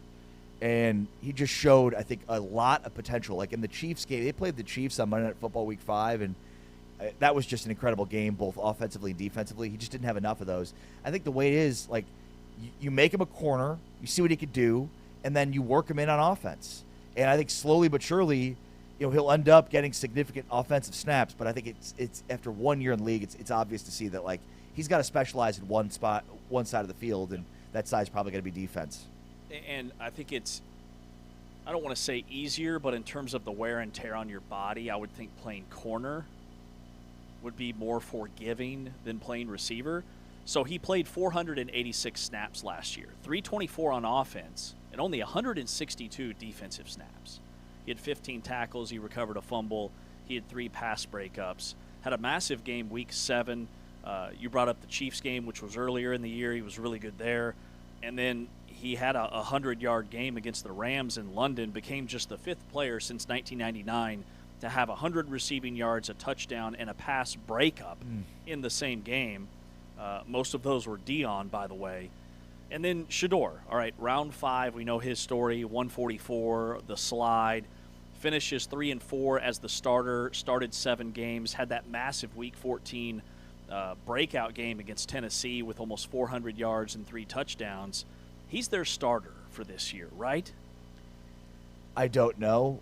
What a crazy story, too, to think about, the last year. Where we were having conversations a year ago, is Shedeur Sanders going to be a first-round pick? Is he going to be a top 10 pick? We legitimately had conversations about that a year ago, okay? So we had conversations about that. The NFL GMs were laughing at us. He goes in the 5th round. He has the game against Tennessee, which is, he had more passing yards than any rookie quarterback drafted in the 5th round or later since Gardner Minshew did it in 2019 with 364 yards, 3 touchdowns, and a rushing touchdown. He was insane, but overall, he had an 18.8 QBR, which is the lowest ever for a player that starts at least 6 games, a 52% completion percentage, 6 interceptions across 7 starts. So, some very high highs, some very low lows, and ultimately, he was not handed the best hand. Right. He was not dealt the best hand. Cleveland had a really good defense last year, but they were an absolute train wreck on offense, changed coaches mid-year, so changed offense. And he was not put in a good spot. He was the 4th quarterback of the depth chart to start the year. So, the fact that he even started 7 games is miraculous. And, yeah, I would think if you've got an entire offseason to learn an offense that he's now familiar with, he's going to be considerably better year 2 here. But I would say overall, even with the 18.8 QBR and the 52% completion rate and 6 interceptions in 7 games, I think he did moderately well considering the difficulty of playing that and that level for the hand that he was dealt. Same. If I was giving him a letter grade, I'd give him at least a B.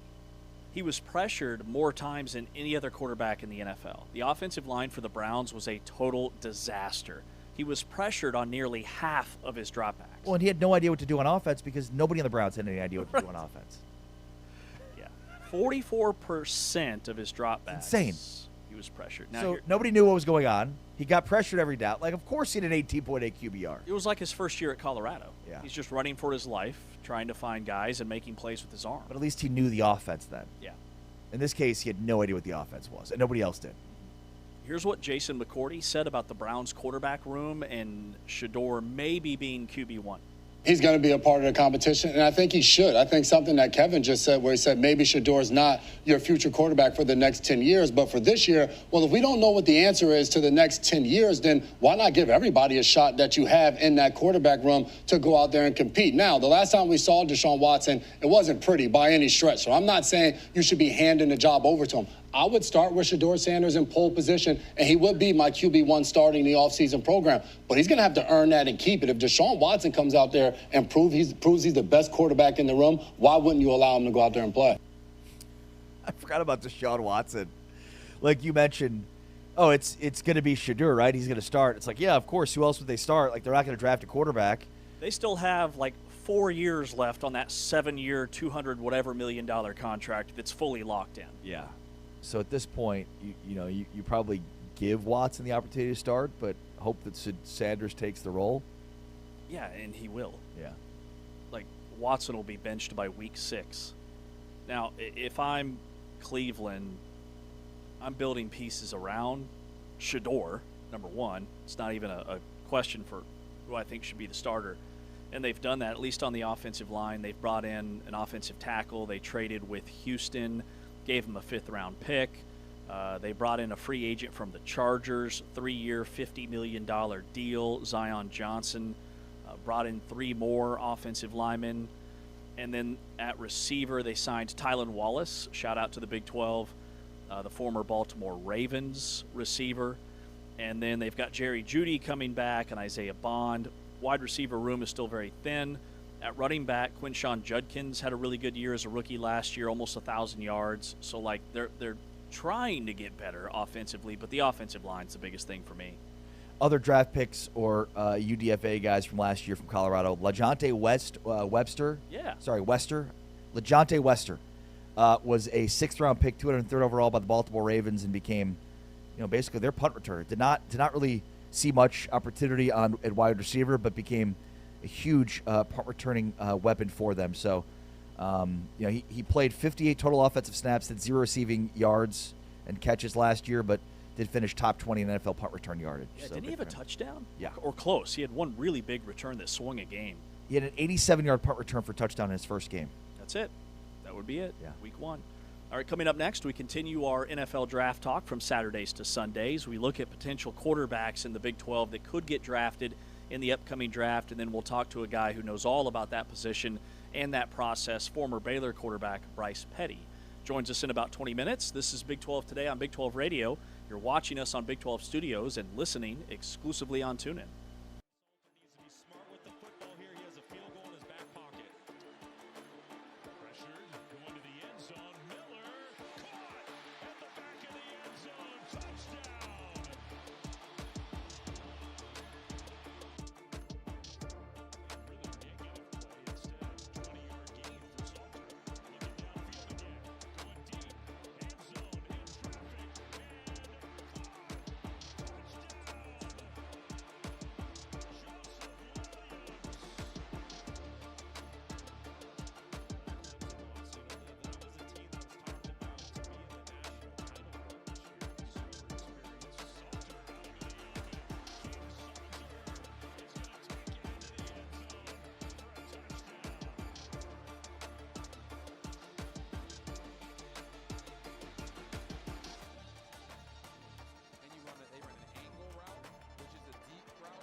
Big 12 today here on Big 12 Radio.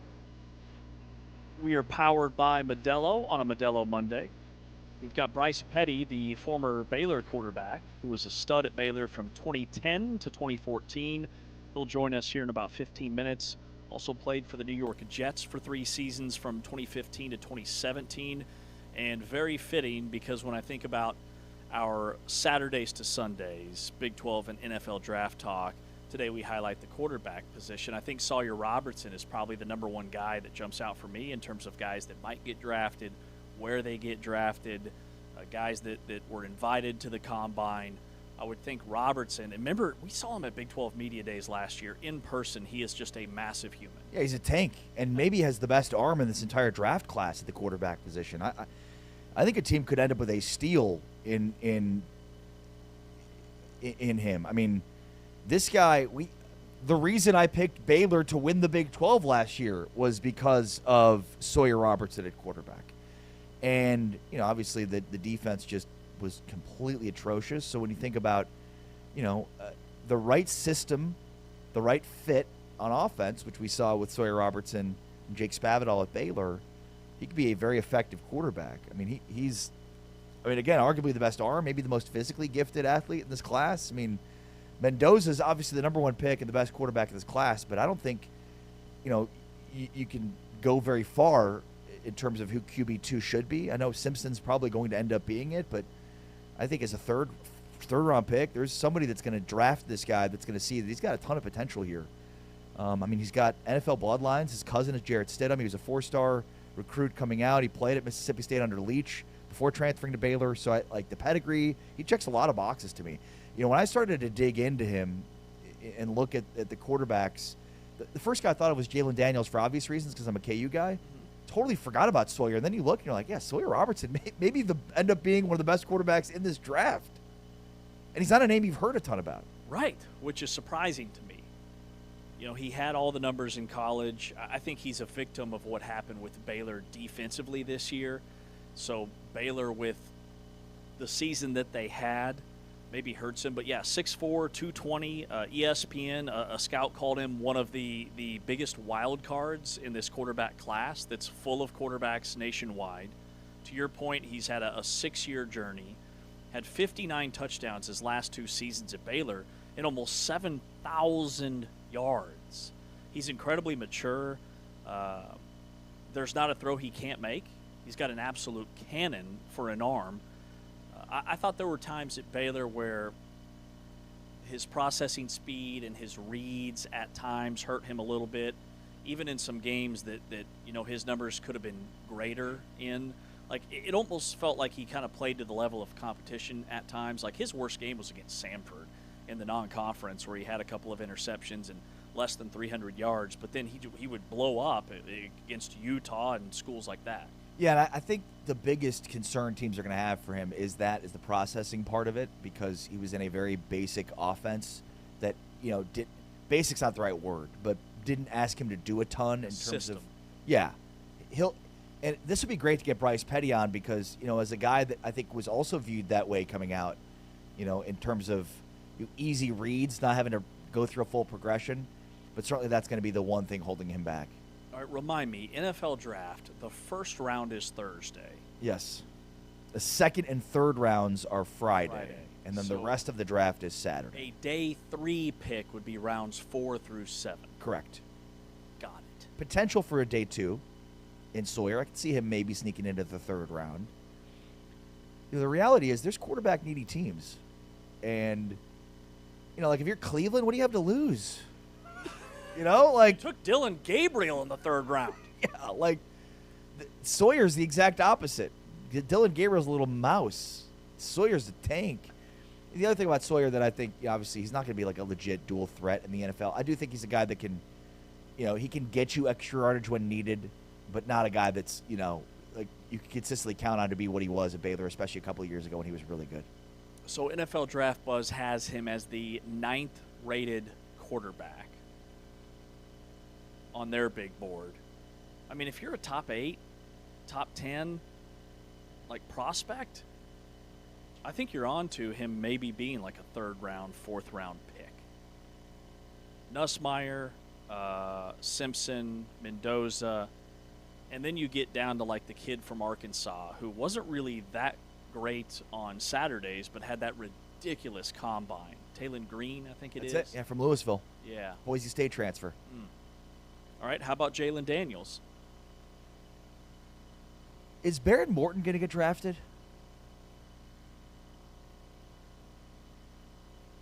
Maybe. 7th round, I would think. Maybe. I mean, I've seen him as a potential draft pick, and I'm very confused and puzzled by that. I'm wondering if people put on his tape against Oregon. And look, I mean, I don't want to completely diminish and downgrade Barrett Morton, who, I mean, he ranks fourth all time in passing history and passing yards and touchdowns at Texas Tech, right? So, and those are some video game type numbers that they had under Mike Leach. So it's not like an easy situation to put yourself in terms of the record books.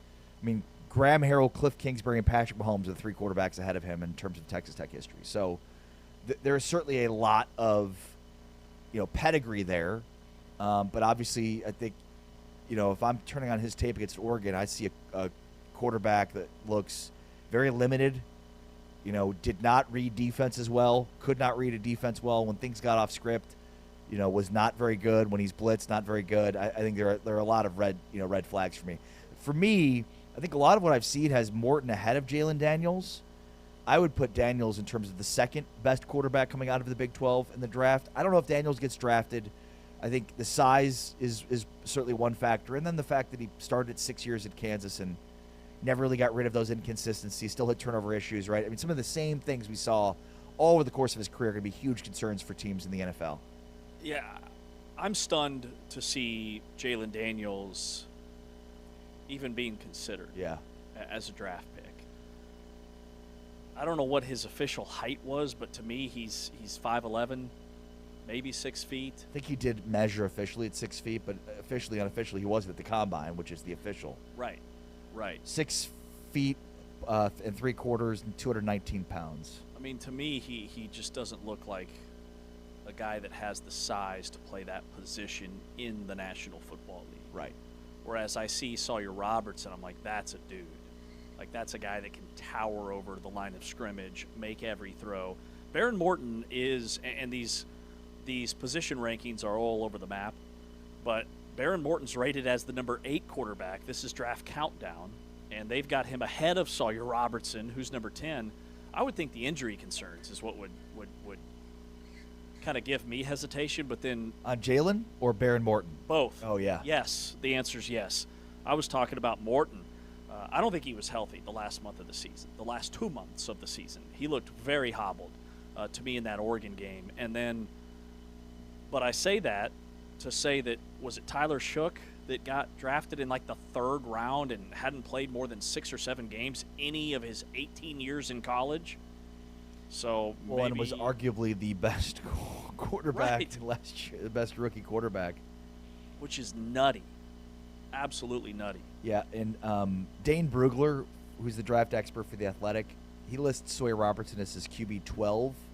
He's got him as the 12th best quarterback, behind Mendoza 1, Simpson 2, Nussmeier 3, Aller 4, Cole Payton from North Dakota State is 5 on Dane Brugler's list. Carson Beck, Talon Green, Cade Klubnik, Haynes King, and Joe Fagnano from UConn as his top 10, with Aguilar from Tennessee at 11, Robertson at 12. Kalik Manis, who feels like played 15 different schools over 15 seasons, is 13. Luke Altmaier, 14. So you go down, he's got Jalen Daniels at 18 and does not have Barrett Morton in his top 30. See, and I don't want to say the NFL. Sorry, 19. Sorry, he does have 19. I beg 19? So Daniels 18 and Barrett Morton 19. Okay. I don't want to say the NFL's overcorrected. I don't think overcorrected is the right word, but I don't think dual threat quarterbacks are a thing as much in the NFL anymore. Like, we had that era. I think now that, with Patrick Mahomes getting hurt, Lamar Jackson was still really good, but well, Lamar is kind of the last of that. Yeah. Caleb, to me, represents sort of the more of the Patrick Mahomes mold. Not to compare Caleb Williams with Patrick Mahomes, but I just did. But I still think of Williams as like more of a pocket passer. Same with the Mahomes. Ability to run. With the ability, same thing, right? Like Mahomes always had the ability to run, but it was never his go-to. mean, he would exercise the play in the pocket.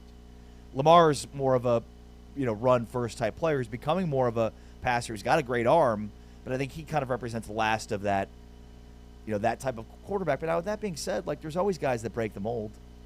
There's always guys that break the mold. Mm-hmm. But yeah, to me, like Daniels most likely won't be drafted, and I think he will end up in camp with somebody. It's gonna be hard for him to make a roster. And again, like you might see him in camp, and he might wow in some preseason games, but like just the turnover issues plagued him even as a 6th-year senior. We just saw some dreadful decision-making and turnovers in situations where you're like, you've got to be smarter than that. And so, that to me would give me the pause. Man, the top 10 passers this past year in the NFL. Also, the passing numbers are down. Like, it's reverted back to ground and pound. Go figure. Big man's back. Yep. And college... Time's a flat circle, guys. Like, college and NFL are side-by-side in terms of trends. It was these wide-open spread offenses that we saw with the first era of Patrick Mahomes in Kansas City, and even like the Bills with Josh Allen. Then he would just run people over. Right, it's soft coverage because you're dropping everybody into coverage, or soft at the box, dropping everybody into coverage. So then teams are like, well, we can be physical now and win up front and win with our running backs. And it's the same thing with 3-point shots, right? I mean, everybody had 3-point shots. Everybody was more finesse. Wasn't physical or playing in the interior, and now it goes back the other way because teams are able to bully the finesse teams. Who do you think led the NFL in passing yards per game last year? And then give me the number. Give me a clue. The team he played for made the NFC Championship game. Stafford. Matt Stafford. Led the league in passing yards. Stafford, yeah. How many do you think he averaged a game? 220? 275. Wow. But, I mean, there were guys routinely over 300. Oh, yeah, right. Not that long ago. And then after him, there's a big drop-off. Okay, like Drake May, the year he had, he barely averaged 250. Patrick Mahomes averaged 256, right? Like, Patrick Mahomes, this was a career low in terms of yards per game. So it's very much reverted back to, I don't want to say game managers, but... Ground and pound. Ground and pound. All right, a guy that could sling it all over the yard back in the day is Bryce Petty, the former Baylor quarterback. Played at Baylor from 2010 to 2014. Spent 3 years with the Jets. We check in with Bryce after this timeout. He's Ari, I'm James. We're powered by Modelo, and this is Big 12 Radio.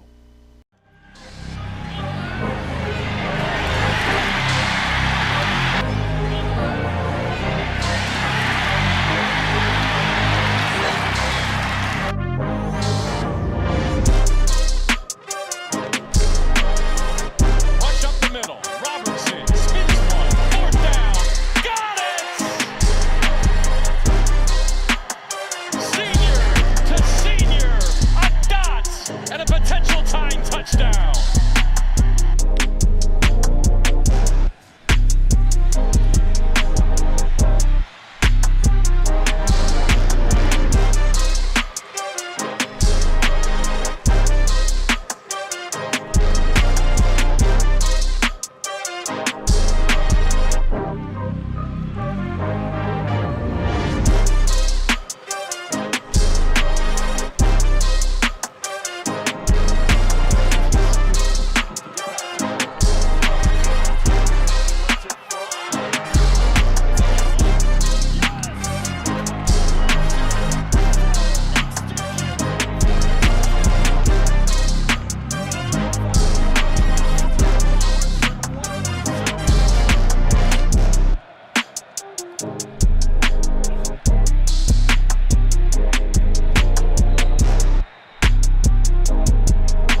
Back here on Big 12 today on Big 12 Radio, heard exclusively on TuneIn. You're watching us on Big 12 Studios, the Big 12 Fast Channel.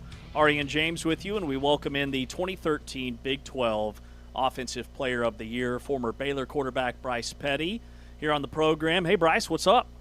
How we doing? Man, 2013, dude, that's a long time ago. I'm old now. Yeah. Really old. It's crazy to think about that. We feel the same way. Yeah. We have moments like this daily. So welcome to the club. Thanks for having me. What have you been up to? You got drafted by the Jets. Man, you're a Baylor legend. I think about all those Baylor teams, and you guys were so fun to watch, scoring like 40, 50, 60 points a game. But post-Baylor, give us a little snapshot of the last decade plus. Nothing but kids, man. Kids and working. It's been fun. We so I played 3 years with the Jets, a year in Miami, or I guess a half a second, a cup of coffee in Miami, and came back, finished rehab. I ended up tearing my oblique in camp, and so I got back and I just said, man, is there something else out there? And so grabbed up a couple of Baylor alumni and said, man, do you have time for coffee, breakfast, lunch? Anytime you got. And so anyways, I started kind of just seeing what else was out there and realized that, man, there might be life after ball for me. And so I started kind of on the business route. So I've been doing that. And then, like I said, we got kiddos now. So beautiful wife at home in South Lake, a 5-year-old, a 3-year-old, 2 girls that I love more than anything. And then Bodie, man, will be 3 in October. So he's like 3 kids in and of himself. So it's, I kind of say I'm a full-time nanny now. Yeah. And by the way, I was the third child with 2 older sisters, so being the one boy in the house with 2 older sisters, it's a rough upbringing, but he'll be great. That's it. Also, I pray for his soul, man, being with the older girls and the friends. Right. Man, I gotta have to talk real early. When our buddy John Morris says that you turned down the Baylor radio booth so you could coach your daughter's soccer team. I have to, man. That's a tough commitment there with the life, just in terms of where they're at right now. So Saturdays are all soccer, gymnastics, dance, all of it, man. It happens fast. That's awesome, dude. So glad for you to be able to be a part of that. There's nothing better. For sure. All right, so let's talk about the draft, because that's a big reason we had you on today. And it's really interesting because the best quarterback in this draft class out of the Big 12 is a former Baylor quarterback. It's Sawyer Robertson. And it feels like many of the same question marks people have about Sawyer were the same question marks people had about you coming out in terms of, the system you're running and the system you're in at Baylor and the readiness. So I just wanted you to kind of speak to that. Yeah, well, I mean, I think that Sawyer's probably a lot better off than I am. I think the system that Spav runs actually have some progression, some full field reads. When we came out, the system that Bryles, put together for us that offseason going into, Griff's Heisman year, that, man, we just wanted to play fast. We wanted to play fast. We wanted to spread out the defense. And so we repped the few plays that we had so many times. We just kind of knew it like the back of our hand. And that's what allowed us to be really successful on the offensive side of the ball and score a lot of points. However, that didn't translate or transition to the NFL in terms of the system that was run when I was coming out. It was a lot of the West Coast type stuff. So the verbiage was totally different. Your progressions, the reads, just the cognitive side or the analytical side of being a quarterback was way different than what I was doing coming out of ball. So I think Sawyer's actually set up to be, in terms of his transition to NFL, a lot better off than me, just in terms of, what it takes for you to come into camp and be successful and ready. They always, I think draft is always the readiness to play if you have to. And so, I think the world of Sawyer, I think he's got a lot of talent, will absolutely make a roster. I think if the chips fall and he gets to play, I think he's going to be successful. Do you also think too that maybe in the last decade plus, the NFL thinking has changed on this too, to whereas it feels like that kind of system where you're running maybe 4 or 5 plays but out of different formations with different personnel packages, like that's maybe picked up a little bit more steam in terms of the NFL? Do you see that at all? I absolutely do. I think that the quarterback position has changed a lot. When I was coming out, it was still kind of that, we want a 6'4", 6'5", 230-pound guy, Andrew Luck style. Right. I think Griff was really the first one to kind of change that mold a little bit. I think Lamar Jackson changed that mold. I think what people got to see with Andy Reid and Pat, let Pat be Pat. And, don't make him do these 5-step, 7-step drops when what he does really well is manipulate defenses, has a lot of arm talent, a lot of arm slots, and just let him go play ball. I think when you see Sean McVay, when you see Kyle Shanahan, you see these nuances to the offense. Let's not make it complicated. I think that was the one thing I kept telling, coaches when I was coming out is, offense doesn't have to be complicated. We don't have to, break the huddle with 15 seconds left and have a defense get into, their formations and, start rotating late, start, just moving around. Let's just make it simple, spread those guys out. And I think that the adoption of that into the NFL has really come from how the QB position is played in college, to where we can make that transition a little bit, that gap, a little bit smaller, to where those guys can be successful. And I think when guys are successful, they start being confident. When the quarterback position is confident, then you're scoring points. Baylor legend Bryce Petty is with us here on Big 12 Radio and Big 12 Studios. Former Big 12 Player of the Year, threw for over 4,000 yards his last 2 seasons at Baylor. You were drafted by the Jets, and everybody in this room, the three of us, the Jets have been dysfunctional as a franchise since we were born. Was it as much of a mess? And do you ever think, like, man, if I'd just been drafted by, like, the Patriots, things could have been different in the NFL? Like, how much of fit is truly a thing in that league? I do think it is a lot. I can't go back and regret where I was drafted. I mean, I got to live out my dream, and ultimately, do I wish that I had the illustrious Tom Brady 12-year career, 7 Super Bowls? Absolutely. I mean, I'm competitive as all get out, and really felt like, had there been different situations, I could have shown a little bit better. But at the same time, too, I don't regret any of that. I think that's part of the Lord's provision, and that was the plan and purpose over my life. But I think that, as guys come into the league, man, your fit is there. Who's your OC? Who's your quarterback coach? Chan Gailey came out of retirement for the Jets.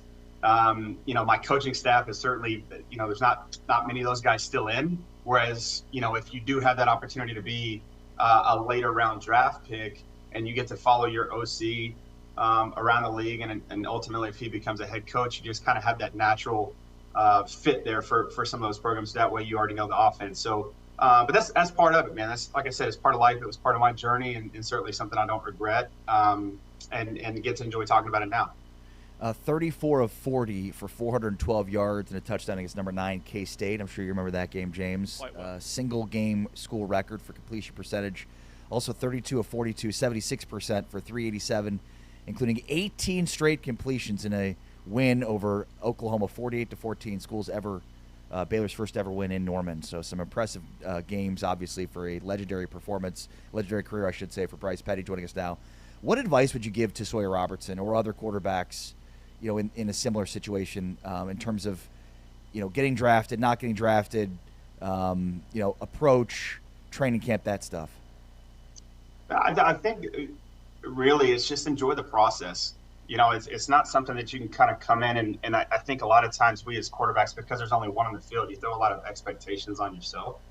I think if you enjoy the process, you get to realize and take a breath or a step back and just say, man, I'm getting to live out my dream, and not that just getting there is what you want to do. Again, everybody's highly competitive and believes that they can play. And so there's certainly expectations that you put on yourself to go do that. But at the same time, it is a fun game. And to be, certainly different now, because when I was in college, I wasn't getting paid to play like these guys are now.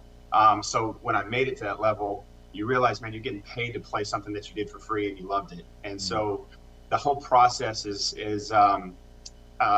it's not necessarily meant to be in the same stratosphere as, like, military training or Navy SEAL type stuff, but at the same time, it is meant to make it hard. It's meant to see where your breaking point is. It's meant to just kind of have a base level of where you're at from an understanding and an execution level. And so take those things in stride, enjoy it. You're getting to do something that not a lot of people get to do, and a lot of people would love to do it. And so when you get to be a signal caller in the NFL, where all eyes are on you, and you get to really match up with the best in the world at what they do on the other side of the ball, that's the process that you enjoy, and something I wish I kind of have taken a step back and just got to look around a little bit and appreciate us. It took me a while to be able to do that. Bryce, with that said, what are some of your fondest Baylor memories, games, moments, on the field, off the field, that come to mind? The first one that I love to always talk about, because a lot of people always want to go to the games, but for me it was really, man, when we got out of the Holiday Bowl, we beat UCLA. That off season and summer was really a turning point for us from a culture standpoint, from a locker room. I mean, we really believed at that point, not only did we belong, but that we could dominate. And that's what we really took into that 13 season, the 14 season, same thing. That then, after the 13 season, there was an expectation at the 14 season that we're going to dominate. And so I love again, I'm just such a process guy. So I love going back in terms of the journey and seeing the process of our guys mature, and have that confidence level going in to where we didn't, it wasn't we hoped that we win. It was an expectation that we won. And so I love the process of it. Games wise, every quarterback loves the big, fourth quarter comeback. So I love the TCU game, the 61-58. It was, high scoring game. That's a lot of fun. Hopefully made a lot of people some money on the overs there, but to come back at 21 in the fourth quarter was a great game. The Oklahoma game, like you mentioned, Ari, like that's actually probably my favorite game because we never won in Norman. So after that Kansas game, I told Coach Bryles and Coach Monty, my OC at the time, I said, man, I'm going to be a little bit different in the presser today. And I just had a focus level and an intent. It was certainly different. I'm pretty much like this all the time with media. I love you guys and love talking ball, but that presser I was very focused on, man. I've got a job to do. I really want to go win in Norman. So to go and beat Oklahoma at Norman was one of my favorite games for sure. And then ultimately two Big 12 championships. And I say two Big 12 championships, we didn't split. 2014 was a joke in terms of whatever split that is. Like right. that's not happening, man. We were two-time Big 12 championships. So anyways, coming in and seeing where the program was when I came into, when we left, man, the guys were turning down, Austin, they were turning down College Station, they were turning down Norman. To come to Baylor, it was a cool ride to be a part of. Yeah. I love your comments there on being process-oriented, and look, I maintain that it'd be impossible to accomplish anything of substance in life without being process-oriented, but I think people hear that and wonder, like, what does that mean from a process standpoint? So could you just kind of articulate what that means to you? Yeah, I just think it means, like, you don't get too ahead of yourself, right? I think that there's times where, again, you have goals and you have, and your mindset is very goal oriented, but that puts you 6 months, 12 months, 24. It just puts too many things too far ahead. And so the process is, man, how can I get better today? How can I do something that allows my team or allows myself to be in a position to where we just win today? Because when you start, and I tell my wife this all the time. She calls it locker room Bryce, but when you can stack up little wins each and every day, then by the time you look back, a week from now or a month from now, you're realizing that process is making strides towards that goal. So I think that's how I look at it. And then again, it just kind of puts that framework a little bit more closed lens as opposed to just this wide opaque, like, man, I don't know what I'm doing, so yeah. Try to get to a point where you're just being successful at one thing every day, and then all of a sudden it stacks up. Well, I think we speak for everybody in Big 12 Nation that you guys got hosed back in 2014 when it came to the college football playoff. Like, the league got hosed. It was insane. It made no sense, and still to this day, it's a major talking point for the new college football playoff. Yeah, I mean, we certainly were upset at how that how that worked out, how that ended. But at the same time, man, if you go win at West Virginia and you're undefeated, we don't have those problems. And so that's just what it is. The ball falls to you sometimes. It falls away from you sometimes. That's sport. That's why you play it. That's why you love it. Again, same thing with Cotton Bowl, because that could have been a great ending to a story, and it didn't fall all the way. So, but at the same time, I think going back, had it been the same system today, a 12-team playoff, we're there, and I think we make a run. Yep, well said. Bryce Petty, Baylor legend, 2013 Big 12 Offensive Player of the Year, joining us. You're in Dallas, so this fall you'll have to join us in studio. Yes, love to, man. You guys let me know. I'd love to come out. Awesome. Thanks, Bryce. Thanks, Bryce. Thank you, guys. Y'all enjoy. You too, bud. Thank you. Great stuff. Bryce Petty joining us here on Big 12 Radio. 2013 Player of the Year, over 4,000 passing yards. They scored 70 points in 5 of their first 6 games in 2013. Like, the numbers are insane. And I don't know that we'll ever see another air raid era like that. Yeah, and I love, we talked about Sawyer Robertson, and he mentioned, I think he's doing more in terms of the offense, the scope of the offense, than Jake Spavital's offense that I did under Montgomery or Briles. So great, insight there. Also talked about kind of the advice that he would give in terms of falling in love with the process and, make sure not to get too ahead of yourself and ask questions. Just some really good stuff there from Bryce Petty. Yep. All right, coming up next, in hour number 3, we pivot back to basketball. Part of our full court review series, Modelo's Big 12 basketball team recaps. We check in with Arizona State. Chris Cartman from Sun Devil Source will join us in about 20 minutes. He's Ari, I'm James. This is Big 12 Radio, brought to you by Modelo.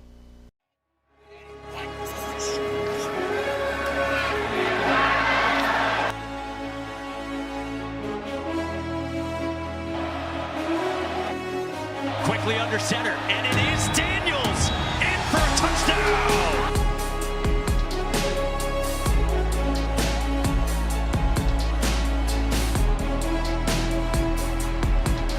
First appearance, offset right in the Kansas backfield.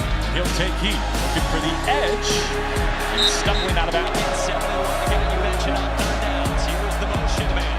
Daniels takes a shot downfield, and it's caught.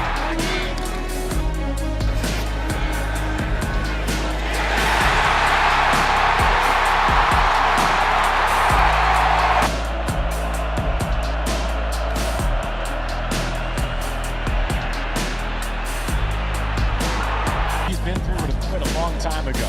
He's here in year 6. Nice catch. Henderson off to the races with a vapor trail behind him. The motions for Kansas. They're going to peck it. Daniels at the seam, and it's caught.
Stay with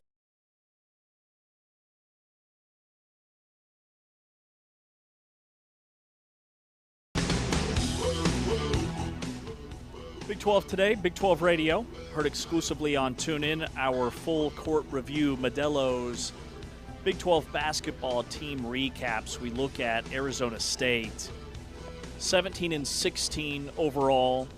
They were 12th in the Big 12, went 7-11 in league. Basamba Diop has transferred out.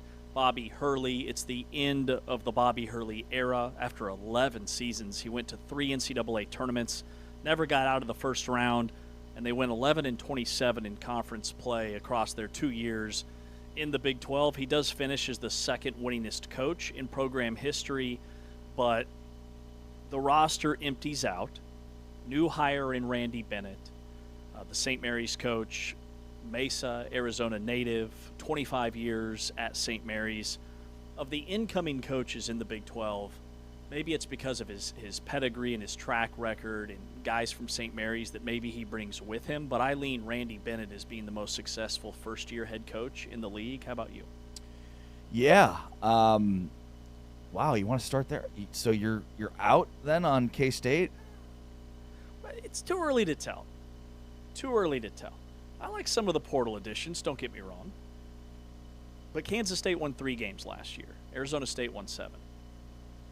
They played once, Arizona State won. Are they going to be back next year with many of those same players, or does this look like a total rebuild for Arizona State and Randy Bennett? Yeah, it's going to be a rebuild. Like Mo Odom out of eligibility, Basamba Diop in the portal. If Diop was coming back, I think the potential would be there for them to be a breakthrough. And Santiago Truitt is out. He was kind of their 6'10" stretch 4, led the team in rebounds. And then Marcus Adams, Noah Meissen, Trevor Best, all gone. Yeah. I mean, look, I think, when you look at Arizona State in 25-26, it starts with they were picked last in the Big 12. They ended up going 17-16, did not finish last in the Big 12. And we're on the NCAA tournament bubble for a while. Right. They had a really nice non-conference. They had a really good non-conference. It was really a January collapse. Once the calendar turned to January and they got deep into Big 12 play, it was kind of – they were blown out by Houston, West Virginia, and then Arizona. And that, I think, was kind of when we knew that they were not going to be a tournament team and that most likely Bobby Hurley would not be back. They also, despite having a decent year in beating Texas Tech and beating Kansas, a couple of big-time wins, and lost by 49 points to the Iowa State Cyclones, the Big 12 tournament. And despite, again, some of the positives of this year, it sort of undid any of those with that 50-point drubbing to Iowa State to close out their season and career for Hurley. Yeah, that was career for Hurley at Arizona State. That was the most lopsided game in Big 12 history. 91-42, like 49 points. I think it was time. They're working on renovating the arena.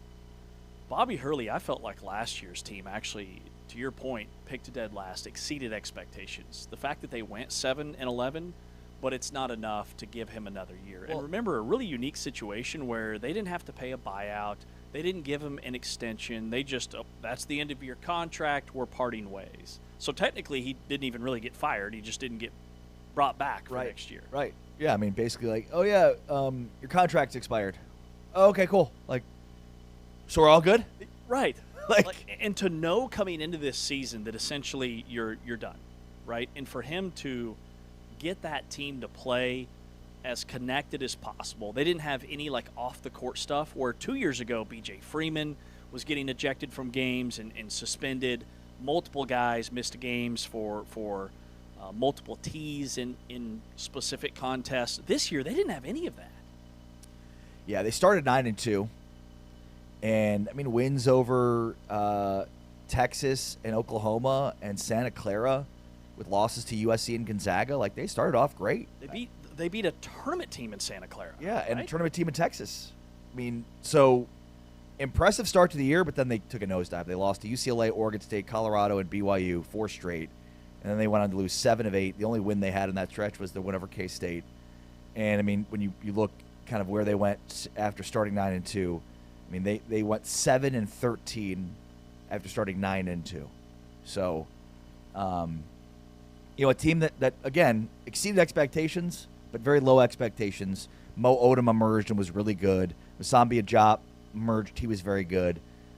He single-handedly beat Flory Badunga in Kansas in that game that Arizona State won in Tempe against Kansas. So, I don't know. Odom's not back, right? Like, Odom's gone. Correct. Out of eligibility. Jop is gone again, hard to kind of take some of the positives from this past year and be like, well, at least Randy Bennett has something left here. I mean, it's going to be Bennett starting from scratch. I think he added a 7-footer from Cal Baptist. Correct. And then we'll see if he adds any players, from his former employer as well. I think they have 2 guys coming back, but they're guys that couldn't see the floor last year for Bobby Hurley's team, and guys that might still enter the portal, like a Bryce Ford, and then they have an international player who's slotted to be their starter at the 4, but again, he was a backup last year. Andrea, not even going to try his last name, a lot of G's, R's, and apostrophes on the C's, so you could feel free to take a stab, but that's a hard pass for me. How many of these guys from St. Mary's end up with Randy Bennett? Right. Like, that's the thing. Even with Casey Alexander at Kansas State, all these Belmont guys are going elsewhere because they're getting paid more. Like, a lot of it is NIL, and it's not like a lock anymore that players just follow their coach in this NIL era. They enter the portal, sure, but then they get a bag somewhere else. Yeah, and I think, it works both ways, where the player knows the coach about as well as anybody, but the coach knows the player too, and limitations, and I'm sure there were conversations had in terms of the money with Kansas State, and the same will be had, I'm sure, with Randy Bennett. And it's like, all right, well, yeah, these guys, these are the ways in which they're limited, and do we want to spend this, or do we want to spend less than this and get this guy that I think has the same skill set? So you're totally right about it's not always just a given that these guys are going to follow their coaches. Mm-hmm. What should the expectations be, or what is the bar for Arizona State? Because, like, comparing first-year coaches, I would argue that K-State expectations are higher because of recent success under Weber and Martin and all that, whereas Arizona State, like, this is a coach that was there for 11 seasons and only took him to 3 tournaments. So they'll be thrilled to even be on the bubble this year. So I think the expectations are pretty low for Randy Bennett. Yeah. At least in year 1. Yeah. And I think you've got guys in year 2 now in the Big 12 that are going to have expectations far beyond what they were for year 1. Who else will have new coaches next year? So Cincinnati, Arizona State, and K-State, is that 3? Yeah, trying to think who else. Utah will be year 2 for Jensen, UCF, Dawkins. Everybody else, I think, is pretty much locked in. So 3 new coaches. It'll be year 2 for Ross Hodge at West Virginia. They just got a big portal addition. Steve Lutz will be in year 3 at Oklahoma State. I think those 3. Yeah. Out of those 6, then, who do you think is most likely to make the tournament? All right. I got to pull up the standings. Yeah, no, it's and then what do they return? And that's what's sort of interesting about guys as they head into year 1, year 2, or year 3. It's like, it's not about building anymore, because you can look at Steve Lutz and be like, there's high expectations for them in year 3 for him. Yeah. And did he build anything in year 2 or from year 1 you can kind of take into this 3rd year? And the answer is probably not. Yep. Yeah, for Steve Lutz, it's make the tournament this year. I would say West Virginia is probably the school. I thought Ross Hodge did a fantastic job. They just played really well in the postseason, like UCF did last year. And it was actually, even with all the roster turnover, a major springboard into this season. That's what I see for West Virginia. Yeah, good call. Next year.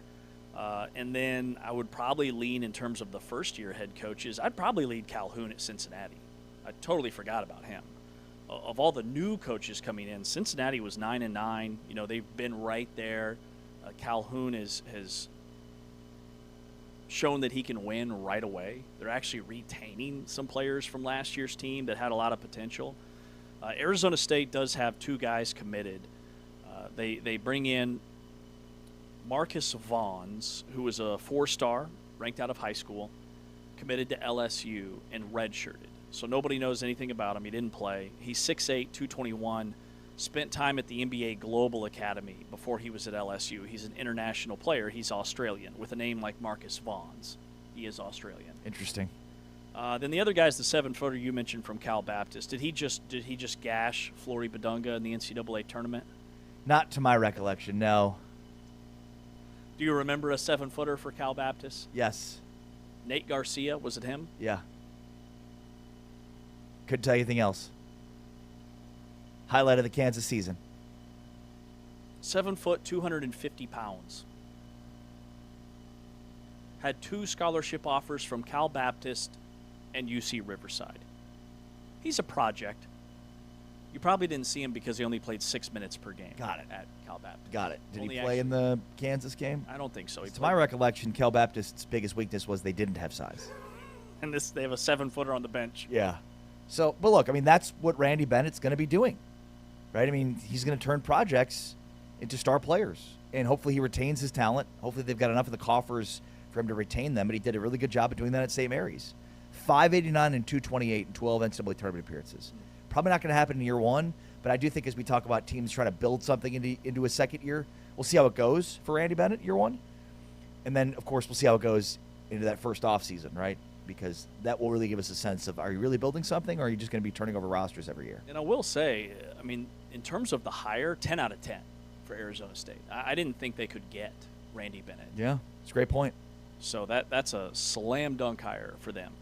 All right, Chris Cartman, the owner-publisher of Sun Devil Source and sundevilsource.com for 24/7 Sports, always has the inside scoop on Arizona State. We'll break down the Randy Bennett hire, the guys that are gone, the guys that might come back, see if there's any chance they could retain Jop, and what the NIL budget looks like at Arizona State. He's Ari, I'm James. We are powered by Modelo, exclusively on TuneIn. You're watching us on Big 12 Studios.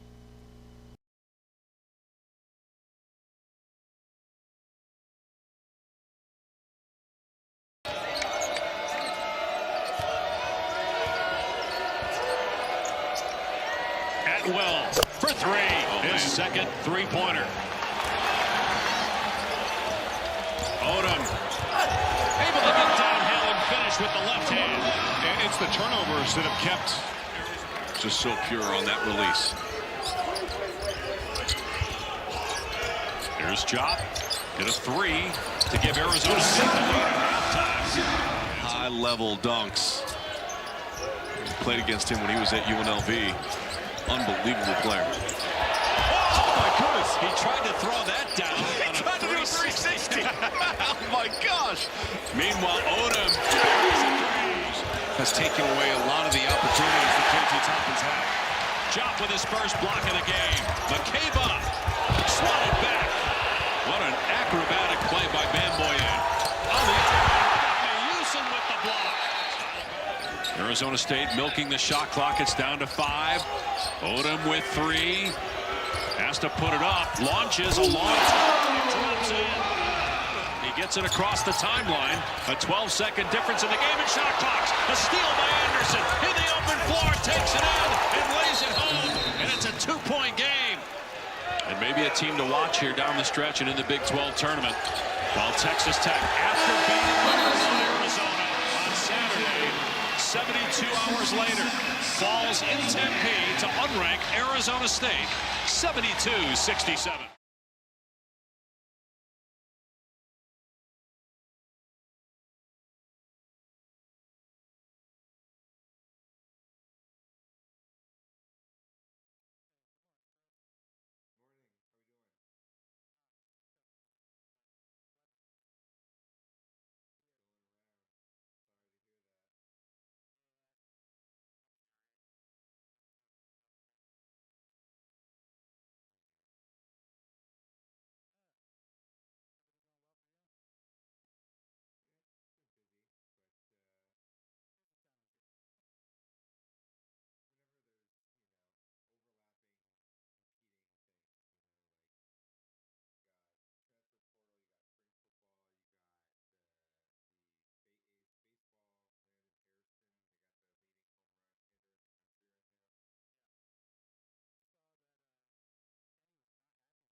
We are Big 12 today here on Big 12 Radio, powered by Modelo, our Big 12 basketball season review.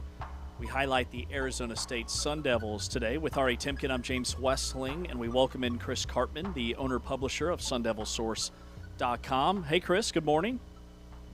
Morning, how we doing? Good. So we bring you on with everything happening at Arizona State to talk men's basketball. And I know it's at the forefront. It is portal season. Let's start with Randy Bennett and just have you got a feel for how excited the fans are, and has this kind of injected some life into the Arizona State basketball program? Well, it's been a very awkward situation because Randy Bennett hasn't been introduced via any formal press conference or media. He had some health issues immediately upon taking the job when he arrived in Tempe now almost about 2.5 weeks ago or so, 3 weeks ago, I guess. And so he's back in the office. They're recruiting. I think fans they're excited that he was very successful at St. Mary's and also that he's from Arizona. There are some concerns about age, health, the style of basketball. He plays a very grinded out style of basketball. I happen to think that's conducive to success at ASU more so than trying to play at a fast pace when you're not going to be as athletic as some of the other teams in the Big 12. So I think there's a little bit of a mix, but generally I think more serious basketball observers consider this to be a good hire. Yeah, so can you kind of shed some more light on the health situation, and do you know if Arizona State anticipates formally introducing him at some point? Yeah, he's improving his health. He arrived feeling unwell. Within maybe less than a week, he had some type of medical procedure. I'm not able to really get into details on that. Got it. He was in the hospital for a few days, some days, and then he's been back in the office, and he's been actively involved in ASU's recruiting efforts. So I think it's a concerning thing for the fan base because there were questions about hiring somebody who's older and if they would have the amount of intensity and vigor that is required in the job, especially immediately when you have to fill out an entirely new roster. And so there's things that are out there that I think need to be discussed and answered from Randy Bennett and ASU when they do have that formal introduction, which I anticipate will be within the next week or two. Okay, so you mentioned that he's recruiting, and this is obviously a very important time of year when it comes to the transfer portal. How is that going? I saw Arizona State has a couple of commitments, but how is the roster coming together? Yeah, so transfer portal has been open for almost a week, right? So visitors really came in for the first time the very end of last week and the weekend. So we're still early in this thing. They have 2 transfer commitments. One is Marcus Vaughn's. He was at LSU as enrolled in the spring. So he just got there in January. He redshirted. He's a top 5 recruit in the 2026 class out of Australia. He's a small forward, inside, outside type of a player. He's connected to David Patrick, Randy Bennett. It's one of Randy Bennett's associate head coaches who's coming over from LSU. They worked together at St. Mary's 15 years ago, and he's very involved in helping Randy Bennett bring Patty Mills and some of these other impact players over the years from Australia to St. Mary's. Now he's going to try to do that at ASU. So Marcus Vaughn's the sort of headliner of their 2 transfers. They also, Rick Croy, who was at Cal Baptist, who they made the tournament as a 13 seed this year. He's taken a job working for Randy Bennett. He also worked for Randy Bennett in 2010 to 2013. and hit one of his young backup centers, Nate Garcia, is going to be transferring from to ASU. He's a 7-footer, played sparingly as a true freshman, a developmental type of a guy. Bennett tends to like a lot of size. They want to have a few 7-footers on the roster, so this gets one of those guys there. And then J-Rob Croy is a 2026 guard, the son of Rick Croy, wow, the Cal Baptist coach who's coming over to ASU. J-Rob's 4-star combo guard, 6'5", athletic. He can shoot it, he can handle it. So he's a good player. He's a top 20 combo guard by 24/7 Sports. Those are the 3 players they have thus far. They're gonna retain almost nobody on their roster, like maybe 1 or 2 players, I would say at the most. Bryce Ford is a local kid who transferred home from Toledo. He started, I think, around 30 games this past season, but he had injuries, and he was kind of like their 5th starter, I would say. He may be back, but all of the other starters and key rotational guys are likely to be leaving.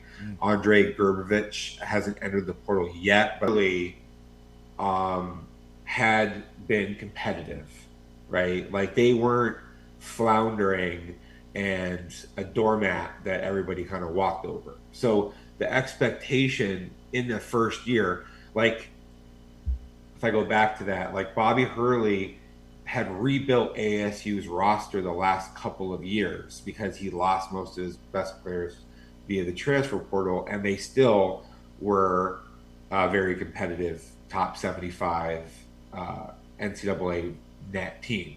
So the expectations, even though it's Randy Bennett's first year, will be that you could rebuild a roster in the transfer portal that can still be relatively successful. Some other teams out there had 10 or more players that were new that were playing in the NCAA tournament. So, but the expectations can't be too high because ASU is not a place that has the resources from a revenue share and NIL standpoint in basketball to be expected to compete with upper echelon teams in the Big 12.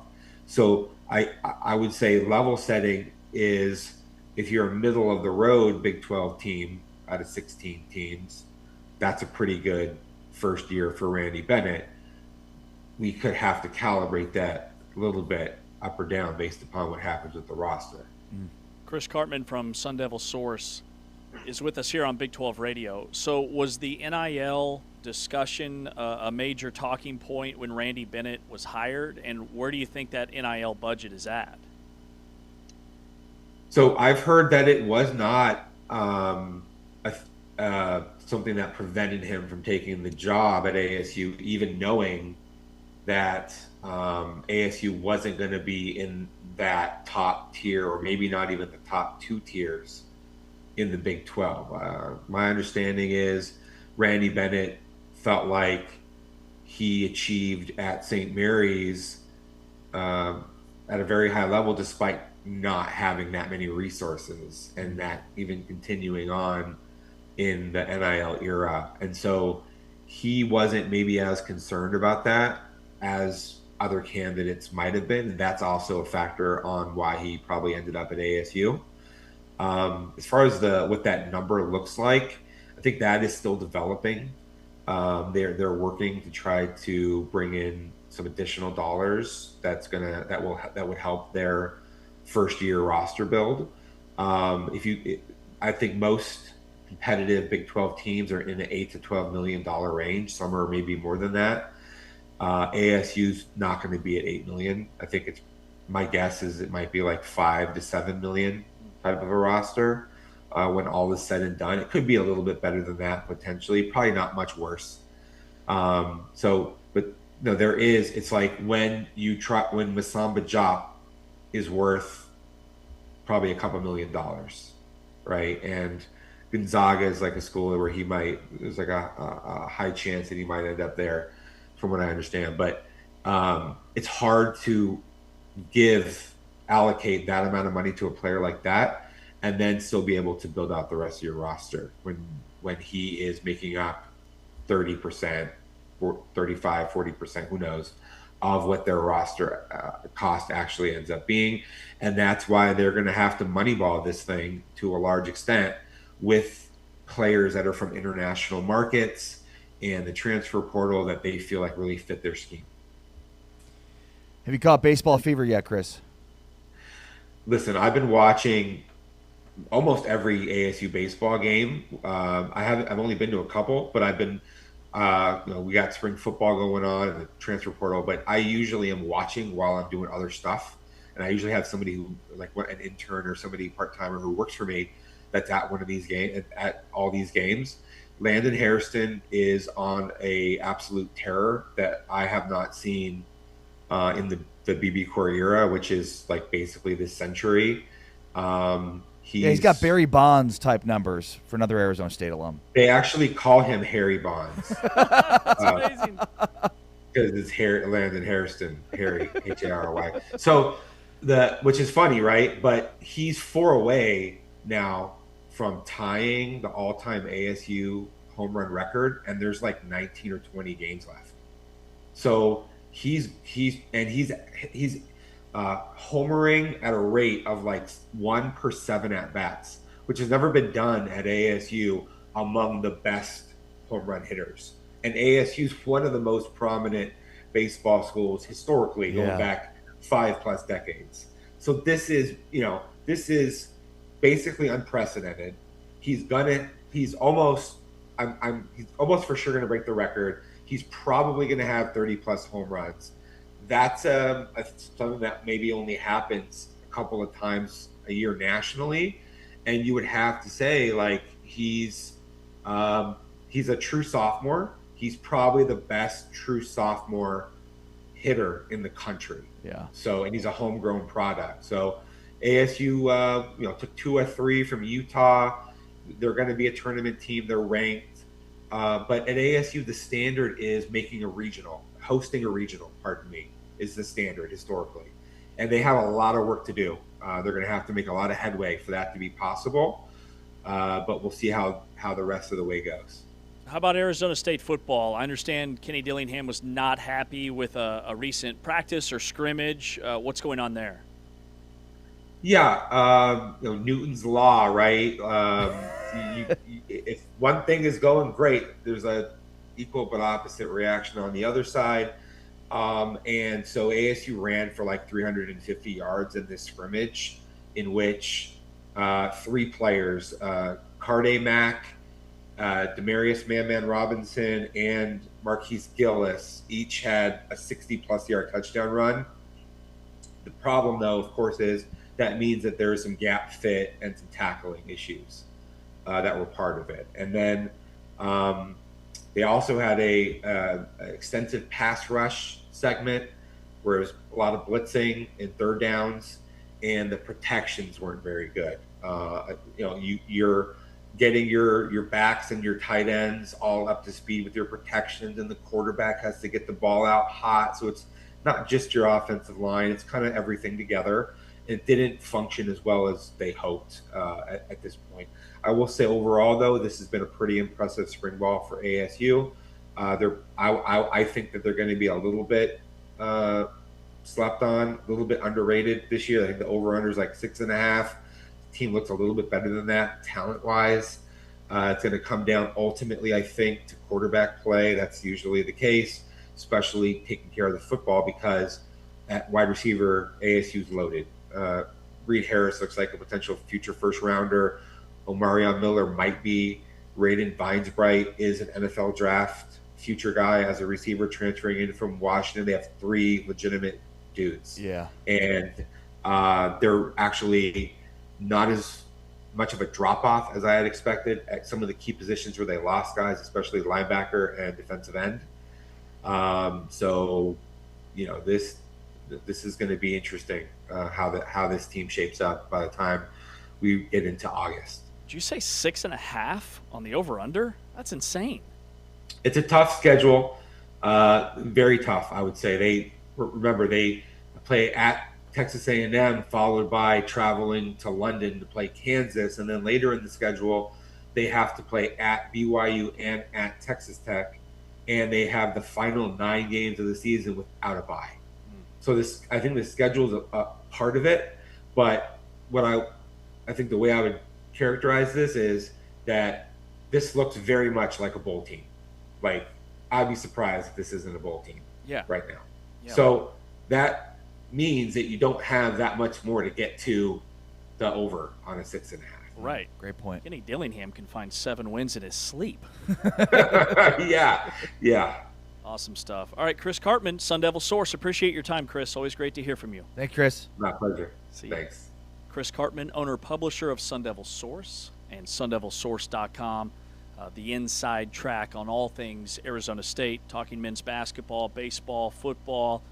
That'll put a wrap on our full court review.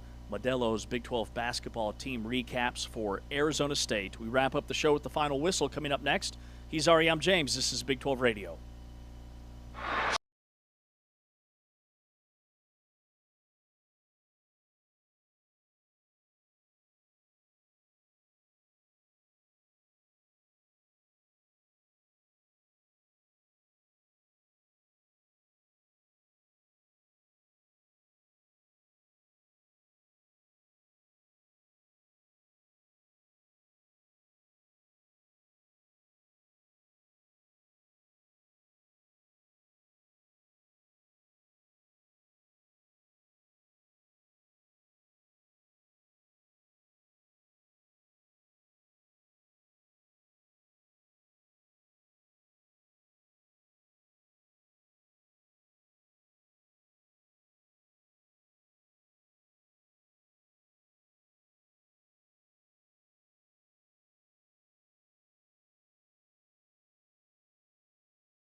Special thanks to Chris Cartman, owner-publisher of SunDevilSource.com. We packed a lot in today. We had Bryce Petty, the former Baylor quarterback from 2010 to 2014, who our good buddy John Morris sent us a text, which I saw after the fact, that Bryce had been offered the analyst position for the Baylor radio network and politely declined because he wanted to, and he told us this during the interview, coach his daughter's soccer team. Yeah, and it was weird because I think, didn't you tell John, like, hey, John, I'm available? It's like, John. I know I didn't set records at Baylor at quarterback, but pretty much I check every other box. You should see my intramurals stat line. Pretty impressive. Dual threat, 86 speed. This is the flu game for T-Chains, for Taman. Taman, I'm worried about you. Taman is not well. And I cannot wait to bathe in hand sanitizer when I get home because Taman's fighting a pretty gnarly bug. But the real question is it a true flu or a 3-2 flu? It is. 3-2 flu. Yeah, 3-2. Are you hungover? What is that? Oh. No. What's a 3-2 flu? 3-2 beer. 3.2. Yep. Oh, yeah. Dude, I'm just an old Kansas boy. Just an old Kansan at heart. It's not a hangover at all. No. Yeah, what are you trying to, you're implicating Taman here and saying. I was just wondering. Yeah, you hungover? No, he said he ate a I bad piece of fish. What do you want from him? Like a really exciting story to share. Just bad fish. The story I shared was I watched the game that Ari was at yesterday. I went to bed and I woke up at 2 a.m. feeling like crap. Okay. Okay. Well, we appreciate it. I don't think anybody drank to that game. I've never been more excited that Taman's at least a good 8 to 10 feet away from where we sit. But with that said, I practice social distancing. Yeah, you're crushing it. So, little family vacation this weekend. I took notes. Okay. So to recap, people might remember that you were not here Friday. You were in Laguna Beach. Laguna Beach, my sister and her longtime boyfriend, who I'm never... CIA Pat, we'll call him. CIA Pat, yeah. And I think Anthony's going to help me out with a little slideshow here. I sent him a couple pictures. Oh, nice. Yeah, okay. So you can see the whole unit because we've got to get to the bottom of this. 20% ocean, 80% logistics, which we kind of knew would be. There's 7 adults. Nobody really has a plan for anything. It's like we're just going to get there and then we're going to figure it out. Well, and there's nothing worse than going on vacation with people and not having a plan, from the standpoint of like who's going to wake up early, who's going to sleep in, are we going to get out and do things. And I could sense that you probably were the couple that was annoying everybody else. Oh, very much so. We're always that couple. Come on. But it was like a wide range of ages. You had my 25-year-old cousin, then you have my parents that are in their 60s, and then you have the 25-year-old cousin who you wouldn't help move. Well, I ended up helping him move. Okay. But he was ready to party. He came with like a document that one of his work buddies had sent him. It was overwhelming. It was way too long. I'm talking 4 or 5 pages of bars he had to go to and restaurants he had to eat at and piers he had to check out from one of his... Sounds like something Claude or some AI assistant could have done. Very much so. Yeah. Very much so. So anyways, we get there, and I already told you that my dad had rented a compact car at a discount because he knew somebody at Enterprise. So even with the discount, he passed up on what would be a appropriately sized SUV. There's the Westlean family reunion crew. Okay, that's the crew. All right, cousin, me, wife, parents, sister on the end there. But somebody's missing from that picture, right? CIA Pat. CIA Pat. Yeah, where's CIA Pat? I see your dad. CIA Pat. Awesome shirt on your dad, by the way. That's a Beatles tee. You better believe it is. Yeah, it's a Beatles tee. It's actually a cover of an album. This is CIA Pat here at the front. You could only get a side profile. Oh, yeah, he doesn't. Yeah, I can tell. He refuses to be photographed, so we have to take action shots when he least suspects it. So there he is. You can see he's kind of gathering the troops, almost like herding cats, as we walk to our next destination. So that's CIA Pat. And then you can never get him full on. You'll never get his face, which it's impossible. Totally, it's absolutely impossible. That's what happens when you're in the CIA. My personal favorite is once a year we get this. We get Tequila Bill. Tequila Bill on the far left-hand side of your picture. If you're watching us on Big 12 Studios, that is my dad and my cousin taking shots of tequila. Wow! At dinner, which we did not see coming. So your dad, not a big drinker, but when he drinks, watch out for Tequila Bill. Is that what we're saying? Very much so. Couldn't have been more shocked. It was his idea, right? So about... Are you at all like your dad? Well, yeah, in that once a year, Tequila James make an appearance. New Year's Eve, it was a big deal. Haven't had a sip since. Although I did partake in a couple cocktails. Wow. Okay. I know, it was pretty wild. Jeez. Dude, I slept until like... I don't know what your sister and family have that I don't, but okay. Slept until like 8:30. My wife said the same thing. She's like, you never drink with me. We'd never go out and do fun things. So shortly after Tequila Bill made his appearance, we start getting these long-winded, I call them hype man speeches about how much he loves everybody, Isn't that great? Proud he is of everybody. And he had a banger of a one-liner. He said, guys, it's not just the booze talking. Although it may have jump-started things. The booze loosened him up. Very much so. So that he could get to a point where he'd be sharing things that normally he'd just be too reserved to share. Exactly. So we had a lovely time. But I wrote down a couple of things. Okay, great. Not to make fun of him. He's like, man, you're really poking fun at me this trip. I'm like, no, these are all things I could see myself doing probably now. The best way to make fun of somebody if they start to get offended by it is just to say, hey, we're laughing with you. We're not laughing at you. We're laughing with you. And he was laughing.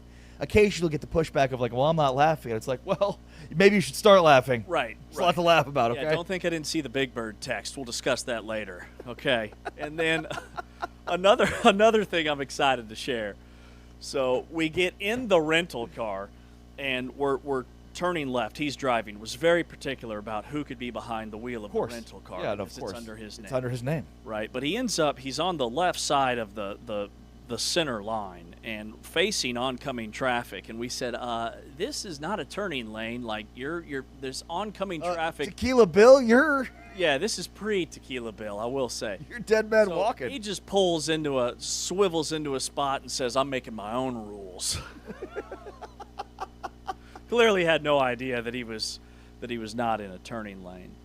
You should let people know that you're not making your own rules when you're facing oncoming There are traffic. actual rules of the road that need to be followed so that we all don't die.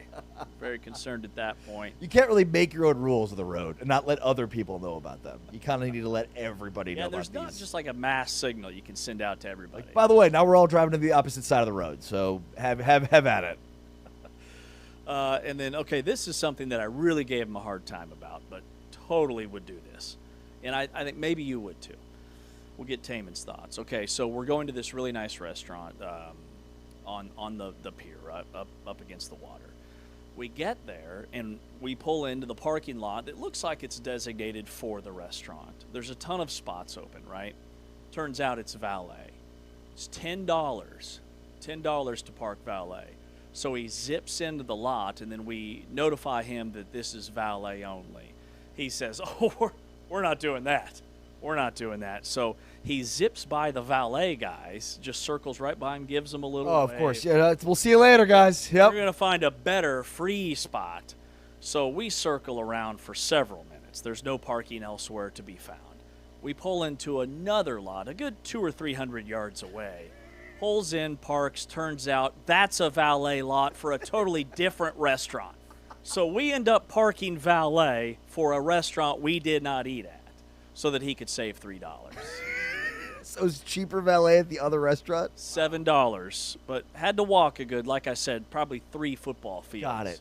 To get to the restaurant that we were actually eating at. And then if you tipped $3 on top of that, now you're at your even 10. Even. I guess you're still plus or minus depending on how much you would have tipped the $10. Where we could have parked right at the front door. Well, I'm with Tequila Bill there from the start. Okay. In terms of let's shop around a little bit. Let's see what's out there. You know, there's plenty of fish in the sea, they say. Mm-hmm. Plenty of parking spots in the sea. So I'd give it a once over. I'm sort of at a point in my life where I expect if I'm eating at a restaurant, the valet should be complimentary. Yeah, and some restaurants have that, which really throws you off. Really throws you off because when you walk up, you're like, $10. Where did this come from? Yeah, Knights of Columbus. Shouldn't no the thanks. restaurant be? But yeah, I think you get to a point where you realize why they're charging $10 for valet, and that is because you cannot park. You literally cannot park unless you valet. So I mean, but I might even get to a point where it's like I may park far away enough where I'm starting to do the math on an Uber from that parking spot back to the restaurant. Is it a $6 Uber? Door to door, I have to wait for a valet guy.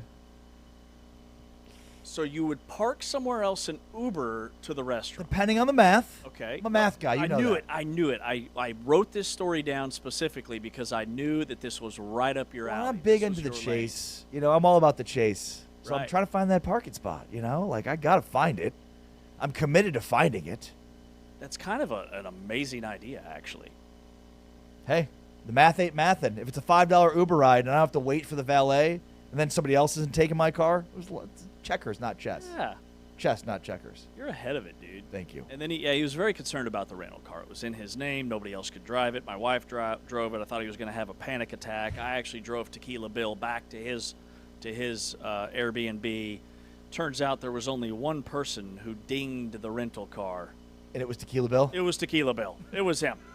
I'm like, what? We're packing up to leave. Like, everybody's packing their things. We're about to leave. He's like, hey, you got any toothpaste? I thought he was brushing his teeth. No, he needed to scrub down some abrasive on the mirror because he didn't want to get knocked. That's amazing. For the door. How many people can fit in this compact? Well, we never pushed it past 4. I'd say 4.5. 5 would have been a very tight squeeze. See, I'm Toyota big. Camry. I'm big into when I get a rental car, I get a rental car. You know, like it's going to be very spacious and roomy. If we have 4 people, GMC Yukon, if Tahoe. if it's a 4-person and it's my kids in the back, like I need them in the 3rd row, kind of situation. You know, like I'm going on a trip in June with my wife. We're going up to Maine. I had to rent a car.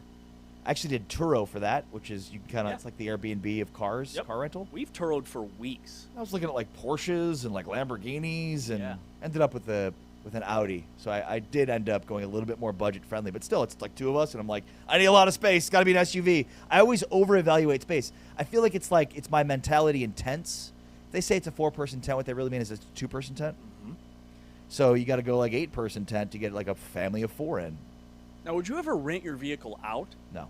I've considered that as well. I mean, you do have a sports sedan. I've got a sports sedan. It's got sport mode. I'm out of town a lot. But with that said, I don't think I know how I drove that BMW. Like, I drove the hell out of it. Yeah. Like, I'm not letting somebody else drive my vehicle. No, yeah. Like what my house. What BMW? Maybe. I don't remember, but it was really nice. It was very fast. Oh.